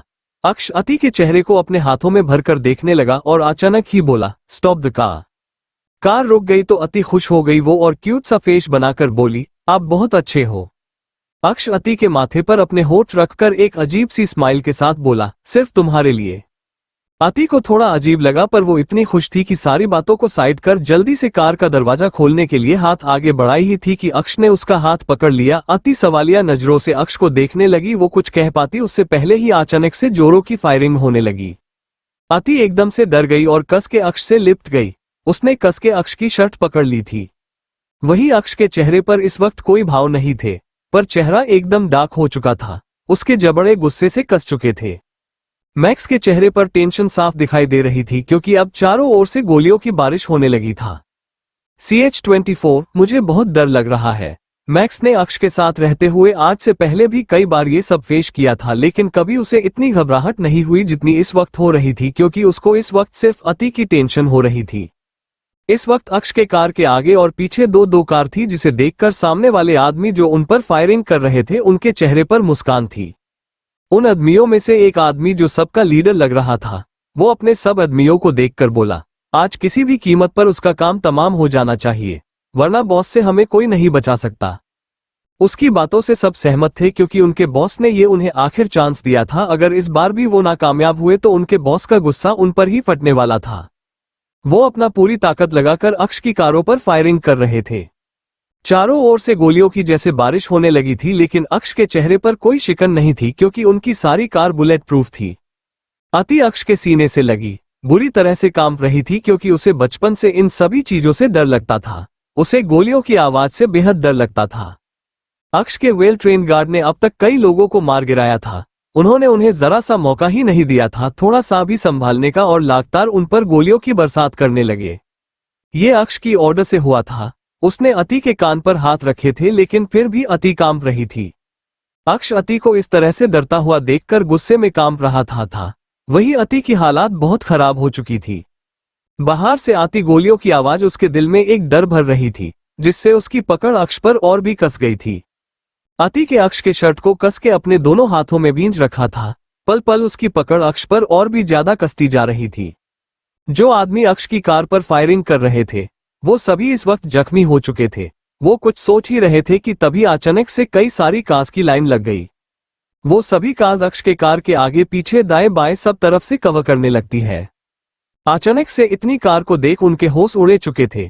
उन्हें अब बहुत पसीने आने लगे थे क्योंकि अक्ष के नाम का खौफ तो उन्होंने भी सुन रखा था। वो कुछ समझ पाते उससे पहले ही वो खुद को चारों ओर से घिर हुआ पाते हैं। अब उनकी हालत बहुत ज्यादा खराब हो चुकी थी। अक्ष की कार उनकी आंखों के सामने से निकल गई और वो बस देखते ही रह गए क्योंकि वो बुरी तरह से फंस चुके थे। वही अति बुरी तरह से कांप रही थी, उसके सांसें अटक सी रही थी, उसके कानों में अब तक गोलियों की आवाज गूंज रही थी। अक्ष अति को अपनी बाहों में भरकर उसके बालों को सहलाते हुए बोला, आर यू ऑक? अति कस के अक्ष के शर्ट को अपने हाथों में भींच कर सिसकते हुए बोली, मुझे बहुत डर लग रहा है। अति की सांसों को इस तरह से अटकता देखकर अक्ष अति की पीठ को रफ करते हुए बोला, वाइफी डोंट पैनिक, मैं हूं ना। अति के आंखों से अब आंसू आने लगी थी। वो कांप रही थी। वही मैक्स हवा की रफ्तार से कार ड्राइव कर रहा था क्योंकि उसे अति की बहुत टेंशन हो रही थी। थोड़ी ही देर में उनकी कार रॉयल विला के सामने आकर रुकी और मैक्स जल्दी से अक्ष के लिए कार का डोर खोलता है तो अक्ष अति को अपनी बाहों में भरकर बाहर आता है। इस वक्त अति बुरी तरह से कांप रही थी और उसका पूरा चेहरा अक्ष के सीने में धंसा हुआ था। मैक्स अति को इस तरह से देखकर खुद को रोक नहीं पाया और टेंशन में बोला, मैम ठीक तो है ना? अक्ष अपनी लाल आंखों से मैक्स को घूर कर देखने लगा तो मैक्स वही जम सा गया और अक्ष जल्दी से अति को अपने रूम में लेकर चला गया। अक्ष अंदर आया और सीधा अपने कमरे की तरफ बढ़ गया। उसके चेहरे पर इस वक्त अजीब से भाव थे। अक्ष अति को बेड पर बैठा देता है लेकिन अति आज इतना डर गई थी कि वो अक्ष को एक पल छोड़ने को तैयार ही नहीं थी। अक्ष एक गहरी सांस लेकर अति को वैसे ही अपनी बाहों में भरकर बैठा जाता है। अति खुद को अक्ष के सीने में छुपा लेती है। थोड़ी देर तक वैसे ही बैठे रहने के बाद अक्ष अति का छोटा सा चेहरा अपने सीने से निकलकर अपने दोनों हाथों में भरकर बोला, तुम काफी थक गई होगी, अभी रेस्ट कर लो। अति जल्दी से नामे सर हिलाकर अक्ष को कस के हक कर बोली, नहीं मुझे आपके साथ रहना है, प्लीज आप मुझे छोड़कर मत जाओ। अक्ष अति की आंखों में गहराई से झांकते हुए बोला, मैं कहीं नहीं जा रहा, इसलिए अभी तुम आराम से सो जाओ। अति बिना कुछ बोले फिर से अपना सर अक्ष के सीने पर रख देती है और अक्ष उसको अच्छे से अपनी बाहों में भरकर उसके पीठ को सहलाने लगता है। मैक्स अपने कमरे में टेंशन से चक्कर लगा रहा था। उसे इस वक्त सिर्फ अति की टेंशन हो रही थी। अति आज बहुत थक गई थी इसलिए थोड़ी ही देर में वैसे ही अक्ष की बाहों में सो गई थी। अक्ष को जब महसूस होता है कि अति सो चुकी है तो वो झुककर अति को देखता है। उसकी पकड़ नींद में भी अक्ष पर कसी हुई थी। अक्ष आराम से उसके हाथ से अपनी शर्ट छुड़ाता है और उसे बेड पर लेटा देता है और उसे फिर अच्छे से ब्लैंकेट से कवर कर देता है। अक्ष कुछ पल अति के चेहरे को ध्यान से देखता है और फिर झुककर अति के सर पर किस कर लेता है। इसके बाद अक्ष कमरे से बाहर निकल जाता है। अक्ष रूम को अपने पासवर्ड से लॉक करता है क्योंकि वो नहीं चाहता था कोई अति को जरा सा भी डिस्टर्ब करे। कमरे से बाहर निकलते ही अक्ष का वो शांत चेहरा एकदम से खतरनाक हो गया। अब उसके चेहरे पर ही गुस्सा साफ झलक रहा था। अक्ष वहां से सीधा कार में बैठ गया। अक्ष की कार हवाओं को चीरती हुई तेज रफ्तार में आगे बढ़ने लगी और कुछ ही देर में वो एक बड़े से विला के बाहर आकर रुकी और अक्ष कार से उतरकर डार्कफिश के साथ अंदर चला गया। वो जैसे अंदर आया तो उसके आंखों के सामने एक आदमी बंधा हुआ पड़ा था। उसके मुंह पर पट्टी बंधी हुई थी और हाथ पैर ऐसे बंधे थे कि वो हिल भी नहीं पा रहा था। रॉयल विला में लक्ष्य और नील घर आते ही खुश हो गए क्योंकि उन्हें अति से बात करनी थी। उन्होंने आज का पूरा दिन बड़ी मुश्किल से गुजरा था। इन सब की लाइफ में अब तक नियति के अलावा कोई लड़की नहीं आई थी, लेकिन नियति भी इंडिया से बाहर रहती थी इसलिए अब सब अति पर अपना प्यार लुटाना चाहते थे। सभी अति को एक छोटी बहन की तरह प्यार से रखना चाहते थे। लक्ष्य और नील आज थोड़ा जल्दी घर आए थे लेकिन अति है कि उन्हें दिखाई ही नहीं दे रही थी। लक्ष्य का मुंह लटक गया और बोला, यार भाभी बाहर क्यों नहीं आ रही, मुझे उनसे बहुत सारी बात करनी है। इतना बोल लक्ष्य बेमन से सोफे पर बैठ गया। नील कुछ सोचकर लक्ष्य से बोला, मुझे लगता है मैम थक गई होगी और अभी आराम कर रही होगी, हम बाद में मिल लेंगे। लक्ष्य सिर्फ हाँ में सर हिला देता है। थोड़ी ही देर में अधिक भी घर आ गया। उसके चेहरे पर भी एक छोटी सी मुस्कान थी। वो अपने घर से ज्यादा यही रहा करता था। उसका अपने घर में मन ही नहीं लगता था क्योंकि उसे सबकी आदत सी हो गई है। दूसरी तरफ एक बड़े से बंगले में एक आदमी गुस्से से लाल होकर अपने सामने पड़े आदमी को आग बबूला होकर देख रहा था। उसकी आंखें लाल थी, ऐसा लग रहा था जैसे उस पर खून सवार हो। उसके सामने एक आदमी अधमरी हालत में पड़ा था। उसकी हालत बहुत खराब थी। उस आदमी की बड़ी मुश्किल से सांसें ही चल रही थी और ऐसा लग रहा था उसे सिर्फ सांस लेने के लिए जिंदा छोड़ा गया है। ये वही आदमी था जिसने अक्ष पर हमला किया था। ये उन सब आदमियों का लीडर था जिसका अक्ष ने बुरा हाल कर दिया था।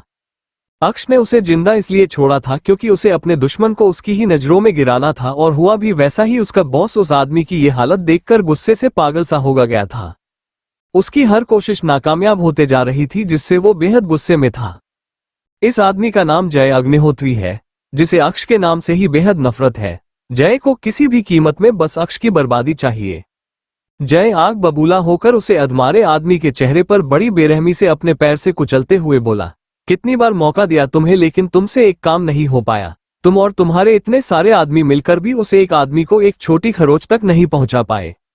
वो अधमरा आदमी दर्द से तड़पते हुए बोला, बॉस इस बार हमने पूरी कोशिश की थी, लेकिन पता नहीं उसे कैसे भनक लग गई और हमारा सारा प्लान उसने एक झटके से फ्लॉप कर दिया। उस आदमी की बात सुन जय बड़ी बेरहमी से उस आदमी का चेहरा अपने पैरों से कुचलने लगा और गुस्से से लाल होकर बोला, जय अग्निहोत्री को हार पसंद नहीं और तुम हार चुके हो, इसलिए अब तुम्हें जीने का कोई हक नहीं। इतना बोल जय उस आदमी के सीने पर गन पॉइंट कर चला देता है और उसकी के साथ उसकी सांसें वहीं पर थम गई। जय अग्निहोत्री वही इंसान है जिसने शुरुआत में अपने ही एक आदमी के साथ में मिलकर अक्ष को बर्बाद करने के लिए एक प्लान बनाना था और अपने आदमी को अक्ष के साथ बिजनेस में पार्टनर बनकर उसे धोखा देने को कहा था। वो आदमी भी जय के प्लान में शामिल हो गया क्योंकि उसे भी अक्ष की कामयाबी से जलन होने लगी थी। जय का प्लान था कि वो उस आदमी के जरिए अक्ष के शिमला वाली कंपनी में उसके प्रोडक्ट में केमिकल मिलाकर मार्केट में सप्लाई करे और उस प्रोडक्ट को यूज करने वाले लाखों करोड़ों लोगों की लाइफ खराब हो जाए, जिससे अक्ष की शिमला वाली कंपनी पूरी तरह से बर्बाद हो जाए। लेकिन उनका प्लान कामयाब होने से पहले ही अक्ष को इसकी भनक लग गई थी और अक्ष ने उस आदमी को अपने रास्ते से हटा दिया। अक्ष भले ही डेविल था, लेकिन उसने आज तक बेवजह किसी बेकसूर की जान नहीं ली थी, लेकिन जो उसके आंखों में एक बार खटक गया तो अक्ष उसकी वो हालत करता था जिसकी किसी ने कभी उम्मीद तक ना हो। जय अपनी हर हार को याद कर और भी गुस्से से भर गया। उसका हर प्लान हर बार फेल होता जा रहा था। वो गुस्से से वाइन का बोलत अपने होठों से लगाकर बोला, कितनी मेहनत कर पूरी प्लानिंग की थी, पर पता नहीं उस अक्ष को कैसे हर बार मेरे हर प्लान की खबर मिल जाती है। पर मैं भी हार मानने वालों में से नहीं हूं, बर्बाद तो मैं उसे करके रहूंगा। इतना बोल जय एक झटके से उस पूरी वाइन को पी जाता है। उसके अंदर अब और भी ज्यादा नफरत भर चुकी थी। वो किसी भी कीमत पर अक्ष को बर्बाद करना चाहता था। शिमला में आज निरंजन जी का दिल बहुत घबरा रहा था। उन्हें बहुत बेचैनी हो रही थी। वो अति के सबसे फेवरेट टेडी बियर को हक कर बोले, मुझे ये इतनी अजीब सी बेचैनी क्यों हो रही है? मेरी प्रिंसेस ठीक तो होगी ना? निरंजन जी का दिल ही नहीं मान रहा था। उन्होंने तुरंत अपनी फोन निकलकर अक्ष का नंबर ढूंढने लगे। नंबर मिलते ही निरंजन जी एक गहरी सांस लेकर कुछ सोचने लगते हैं। निरंजन जी नंबर को देखने लगे और बोले, क्या करूं? वो अति की एक आवाज सुनते को तरह गए थे। वो जैसे ही अक्ष का नंबर डायल करने ही वाले थे कि तभी उन्हें अक्ष की कुछ बातें याद आने लगी, जिससे उनके हाथ अपने आप ही रुक गए और वो गुस्से से फोन को जमीन पर पटक कर बोले, सब मेरी गलती है। मेरी वजह से आज मेरी प्रिंसेस उस डेविल के हाथ लगी है और मैं चुपचाप देखने के अलावा चाहकर भी कुछ नहीं कर सकता। निरंजन जी ने कस के उस टेडी बियर को हक कर लिए जिसे अति हर जोर अपने सीने से लगाकर सोया करती थी। वो टेडी को हक कर अपनी आंखें बंद कर बोले, आई एम सॉरी प्रिंसेस, पर डैड बहुत मजबूर है बेटा। निरंजन जी अति की याद में हर रात अति के कमरे में ही सोया करते थे। अति के कमरे में उन्हें अति का एहसास होता था, जिससे उन्हें थोड़ी ही सही पर सुकून मिलता था। रॉयल विला में सब डाइनिंग टेबल पर बैठे अति का वेट कर रहे थे। उन्हें मैक्स ने आज के हमले के बारे में सब बता दिया था और जब से उन सबको इस बारे में पता चला था तब से ही सबको अति के लिए बहुत टेंशन होने लगी थी। उन सभी का अति के साथ इतना लगाव हो गया था कि कुछ घंटे अति को बिना देखे उन्हें चैन नहीं मिल रही थी। आज किसी का कुछ खाने का मन नहीं था। मैक्स अति का डरा हुआ चेहरा याद कर सबको देखकर बोला, मैम तो छोटी छोटी बातों से कितना डर जाती है और आज जो कुछ भी हुआ उसके बाद मुझे मैम के लिए बहुत टेंशन हो रही है। मैक्स के सामने बार बार अति का डरा हुआ चेहरा सामने आ रहा था जो उसको बहुत परेशान कर रहा था। मान भी कुछ सोचकर एक गहरी सांस लेकर बोला, मुझे इसी बात का डर था। मैम इतनी मासूम है कि वो ये सब नहीं झेल सकती। हम सब जानते हैं बॉस के एक नहीं हजार दुश्मन है और ये सब तो बॉस की लाइफ में हमेशा से होता आया है, लेकिन अब वो अकेले नहीं है। लक्ष्य बहुत गुस्से में लग रहा था। वो गुस्से से अपना हाथ टेबल पर पटक कर बोला, जिसने भी ये किया है मैं उसे छोड़ूंगा नहीं। पता नहीं भाभी कितनी डरी हुई होगी। सब अति के बारे में सोचने लगते हैं। अति के बिना किसी का कुछ खाने का मन ही नहीं किया, इसलिए सब वैसे ही अपने अपने कमरे में चले गए।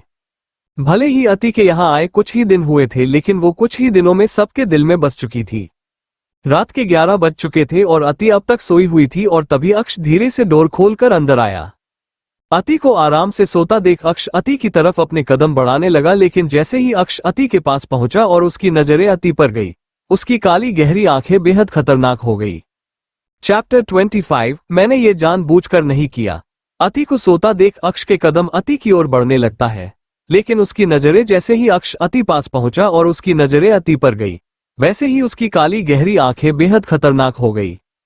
अक्ष ने एक झटके से अति को उठाकर अपनी बाहों में भर लिया। अति इस वक्त पसीने से भीगी हुई थी और उसकी पूरी बॉडी किसी भट्टी की तरह तप रही थी। उसे तेज फीवर था। अक्ष अति के गालों को थपथपाते हुए बोला, ओपन योर आइज वाइफी। पर अति तेज फीवर से पूरी तप रही थी। उसको कोई होश नहीं था। अक्ष ने जल्दी से किसी को बस एक मैसेज टाइप किया और अति के ड्रेस चेंज करने लगा, क्योंकि अति अभी पसीने से भीगी हुई थी। अक्ष अति की इतनी तेज बुखार से तपती बॉडी को महसूस कर आग बबूला हो चुका था। उसने धीरे से अति के गालों को थपथपा कर उठाया। अति की बड़ी मुश्किल से आंखें खुलती है। अति कुछ कह पाती उससे पहले ही किसी ने डोर नॉक किया। अक्ष ने दरवाजा खोला और सामने खड़े आदमी के हाथ से जल्दी से मेडिसिन लेकर अंदर आया गया। अक्ष जल्दी से मेडिसिन निकलने लगा और मेडिसिन को देखते ही अति अजीब सा मुंह बनाकर अक्ष को देखने लगी। इस वक्त अति बहुत वीक लग रही थी और अचानक हुई इस फीवर की वजह से अति की बॉडी में पेन भी हो रहा था। अक्ष अति के होठों के सामने मेडिसिन कर बोला, ईट। अति नामे सर हिलाती हुई बड़ी मुश्किल से बोली, ये बहुत कड़वी होती है, मुझे ये नहीं खानी। अक्ष अति को ऊंची आवाज में डांट कर बोला, इतनी तेज फीवर है तुम्हें, अगर मेडिसिन नहीं लोगी तो जल्दी ठीक कैसे होगी, इसलिए बिना बहस के चुपचाप खाओ। इतना बोल अक्ष अपने हाथों से अति के दोनों मुलायम गालों को दबा देते हैं, जिससे अति के होठ खुल जाते हैं। अक्ष जल्दी से अति के मुंह में मेडिसिन डाल देता है। ये बहुत कड़वी थी। अति उसे जैसे ही निकलने को हुई कि अक्ष उसके हाथ पकड़कर उसे जल्दी से पानी पिलाता है, ऐसे ही अक्ष उसे और एक मेडिसिन खिलाता है। अति कावड़ी दवाई खाकर अजीब सा मुंह बनने लगती है। उसके मुझे का टेस्ट कड़वाहट से भर गया था और गुस्से से अक्ष को घूरने लगती है। अति के इस तरह घूरने से अक्ष को कोई फर्क नहीं पड़ा। अक्ष अति को आराम से बेड पर लेटा कर बोला, close your eyes and sleep. अति को इस वक्त बिल्कुल भी अच्छा नहीं लग रहा था, पर मेडिसिन की वजह से उसे आंखें बंद हो रही थी। थोड़ी ही देर में अति वैसे ही सो जाती है। अक्ष अति के सोने के बाद खुद शर्टलेस होकर शर्ट को साइड में रख देता है और अति के साइड में आकर लेट जाता है। अक्ष अति को अच्छे अपनी बाहों में भरकर इमोशनलेस होकर एकटक अति को देखने लगता है। मेडिसिन के असर से अब अति की बॉडी पहले से कम तप रही थी। अक्ष अति के छोटे से चेहरे को बड़ी शिद्दत से निहारने लगा। उसका एक हाथ अति के बालों को तो दूसरा अति के पीठ को धीरे धीरे सहला रहा था।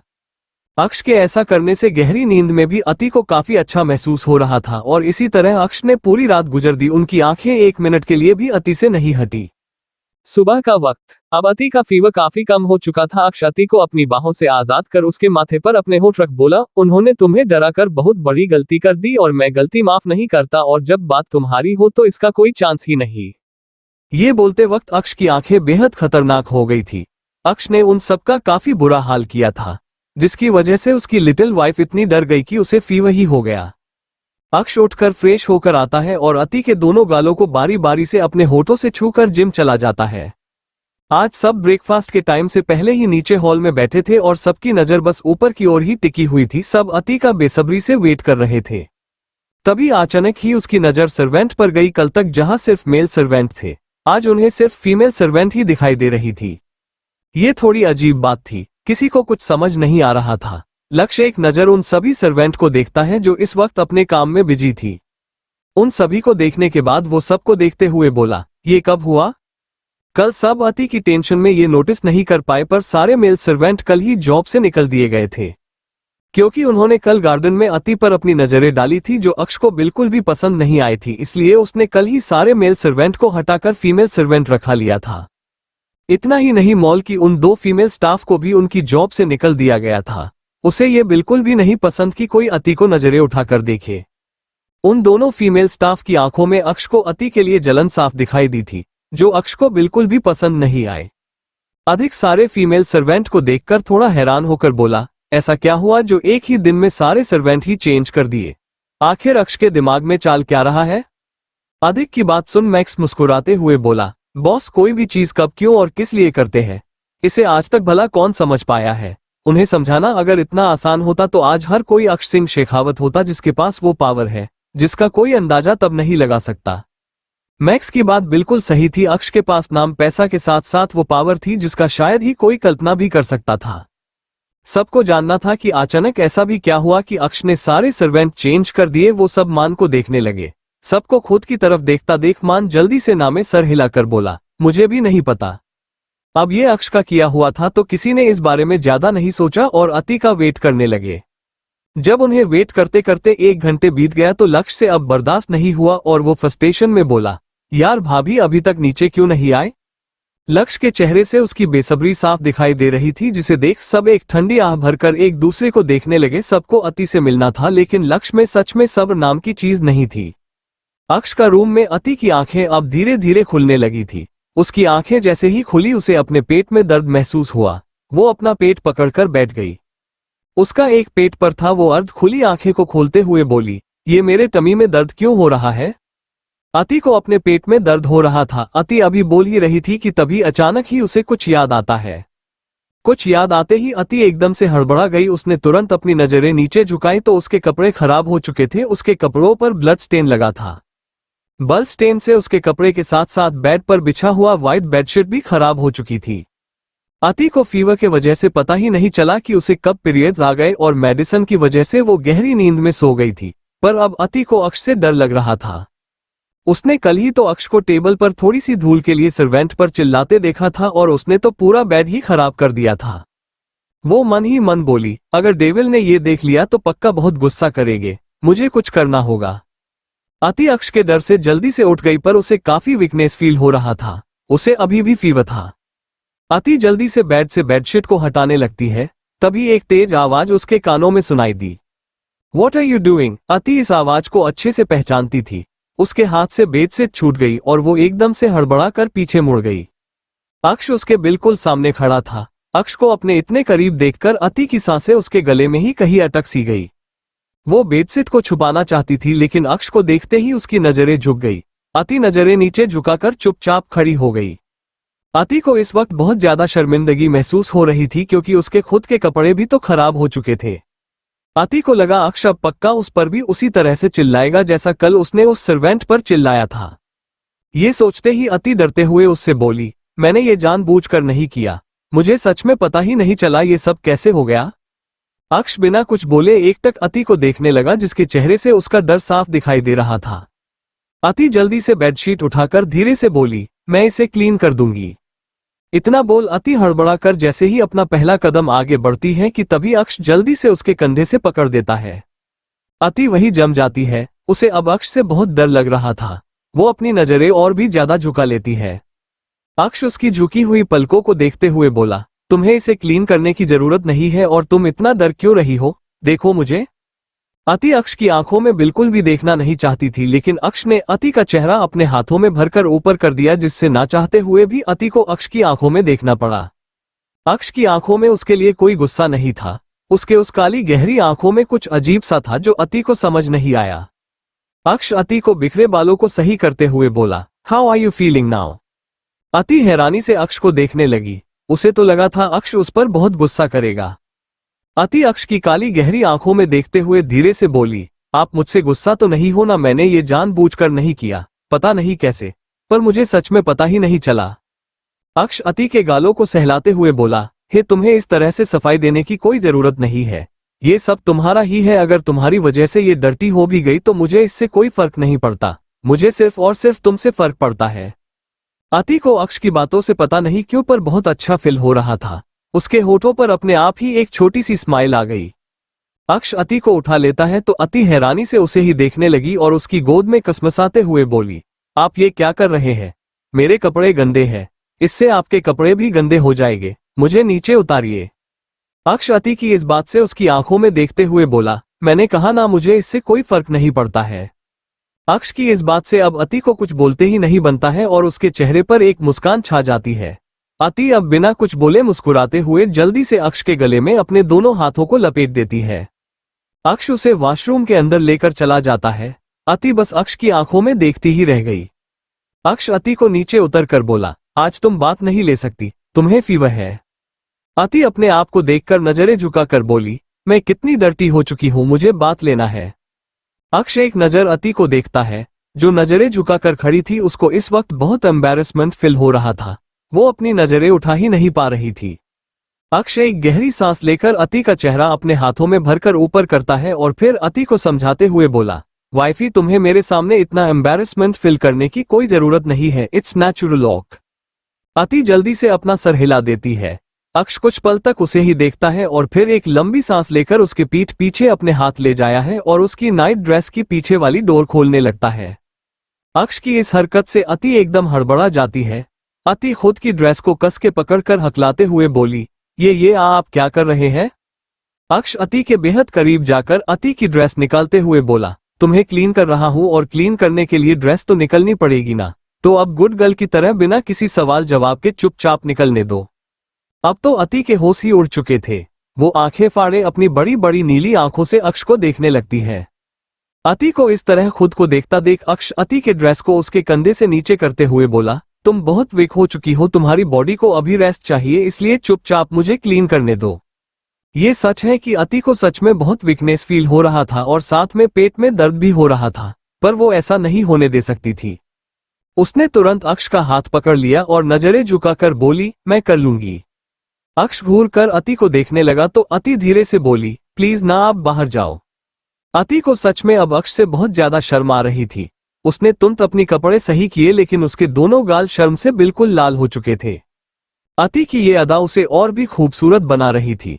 अक्ष एक गहरी सांस लेकर अति के माथे को चूम बोला, ओके, हॉट वाटर से खुद को क्लीन करना और सिर्फ 15 मिनट है तुम्हारे पास।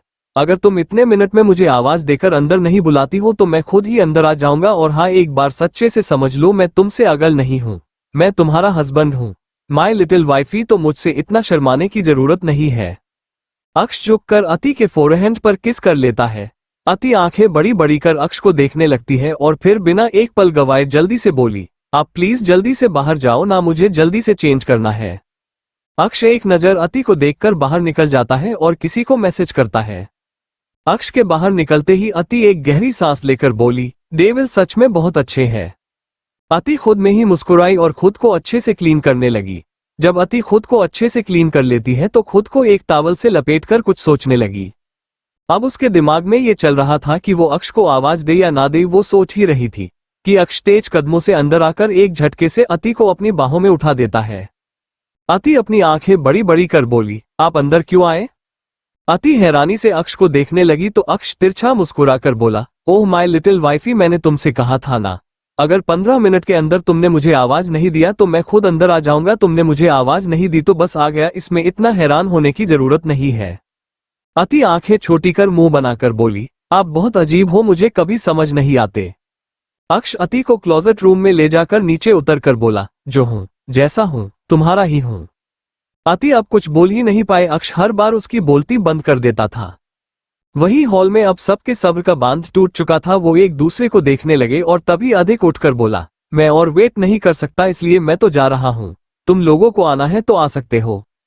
इतना बोल अधिक उठकर ऊपर अक्ष के कमरे की ओर जाने लग और सब एक दूसरे को देखकर एक साथ बोले, हम भी चलेंगे। इतना बोल सब अधिक के साथ अक्ष के कमरे की ओर जाने के लिए बढ़े ही थे कि तभी अचानक ही उनकी नजर हॉल में खड़े एक आदमी पर जाकर अटक सी गई।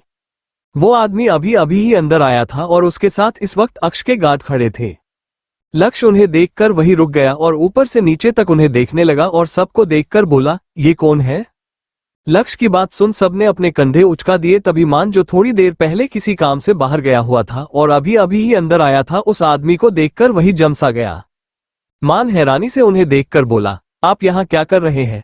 अगर बॉस ने आपको यहाँ देख लिया तो बहुत गुस्सा करेंगे, प्लीज आप यहाँ ये चले जाइए। वो आदमी मान को एकटक देखने लगा। वही सब कभी उस आदमी को देखते तो कभी मान को, उन्होंने कभी इस आदमी को नहीं देखा था। उस आदमी को देखते ही मान को टेंशन होने लगी थी। अक्ष अति को चेंज करने का बोलकर बाहर निकल जाता है। तभी अति की नजर कल मॉल पर की गई उसके मेहनत पर गई, जो अब बड़े सलीके से सजाए गए थे। उसके बड़े बड़े टेडी बियर भी वही रखे हुए थे, जिसे देखते ही अति के चेहरे खिल उठे। पर अभी उसे पहले चेंज करना था, इसलिए वो चेंज करने लगी और तभी उसकी नजर किसी चीज पर जाकर अटक सी गई और उसकी आंखें हैरानी से बड़ी बड़ी हो गई। पर कहानी यहीं खत्म नहीं होती, बल्कि असली खेल तो अब शुरू हुआ है। उसे नहीं पता था कि अगले पल उसकी जिंदगी पूरी तरह बदलने वाली है। आगे जानने के लिए बने रहिए मेरे साथ मेरे YouTube channel AR noble story पर। तो आज के लिए इतना ही, मिलते हैं नेक्स्ट वीडियो में, तब तक के लिए बाय एंड थैंक यू।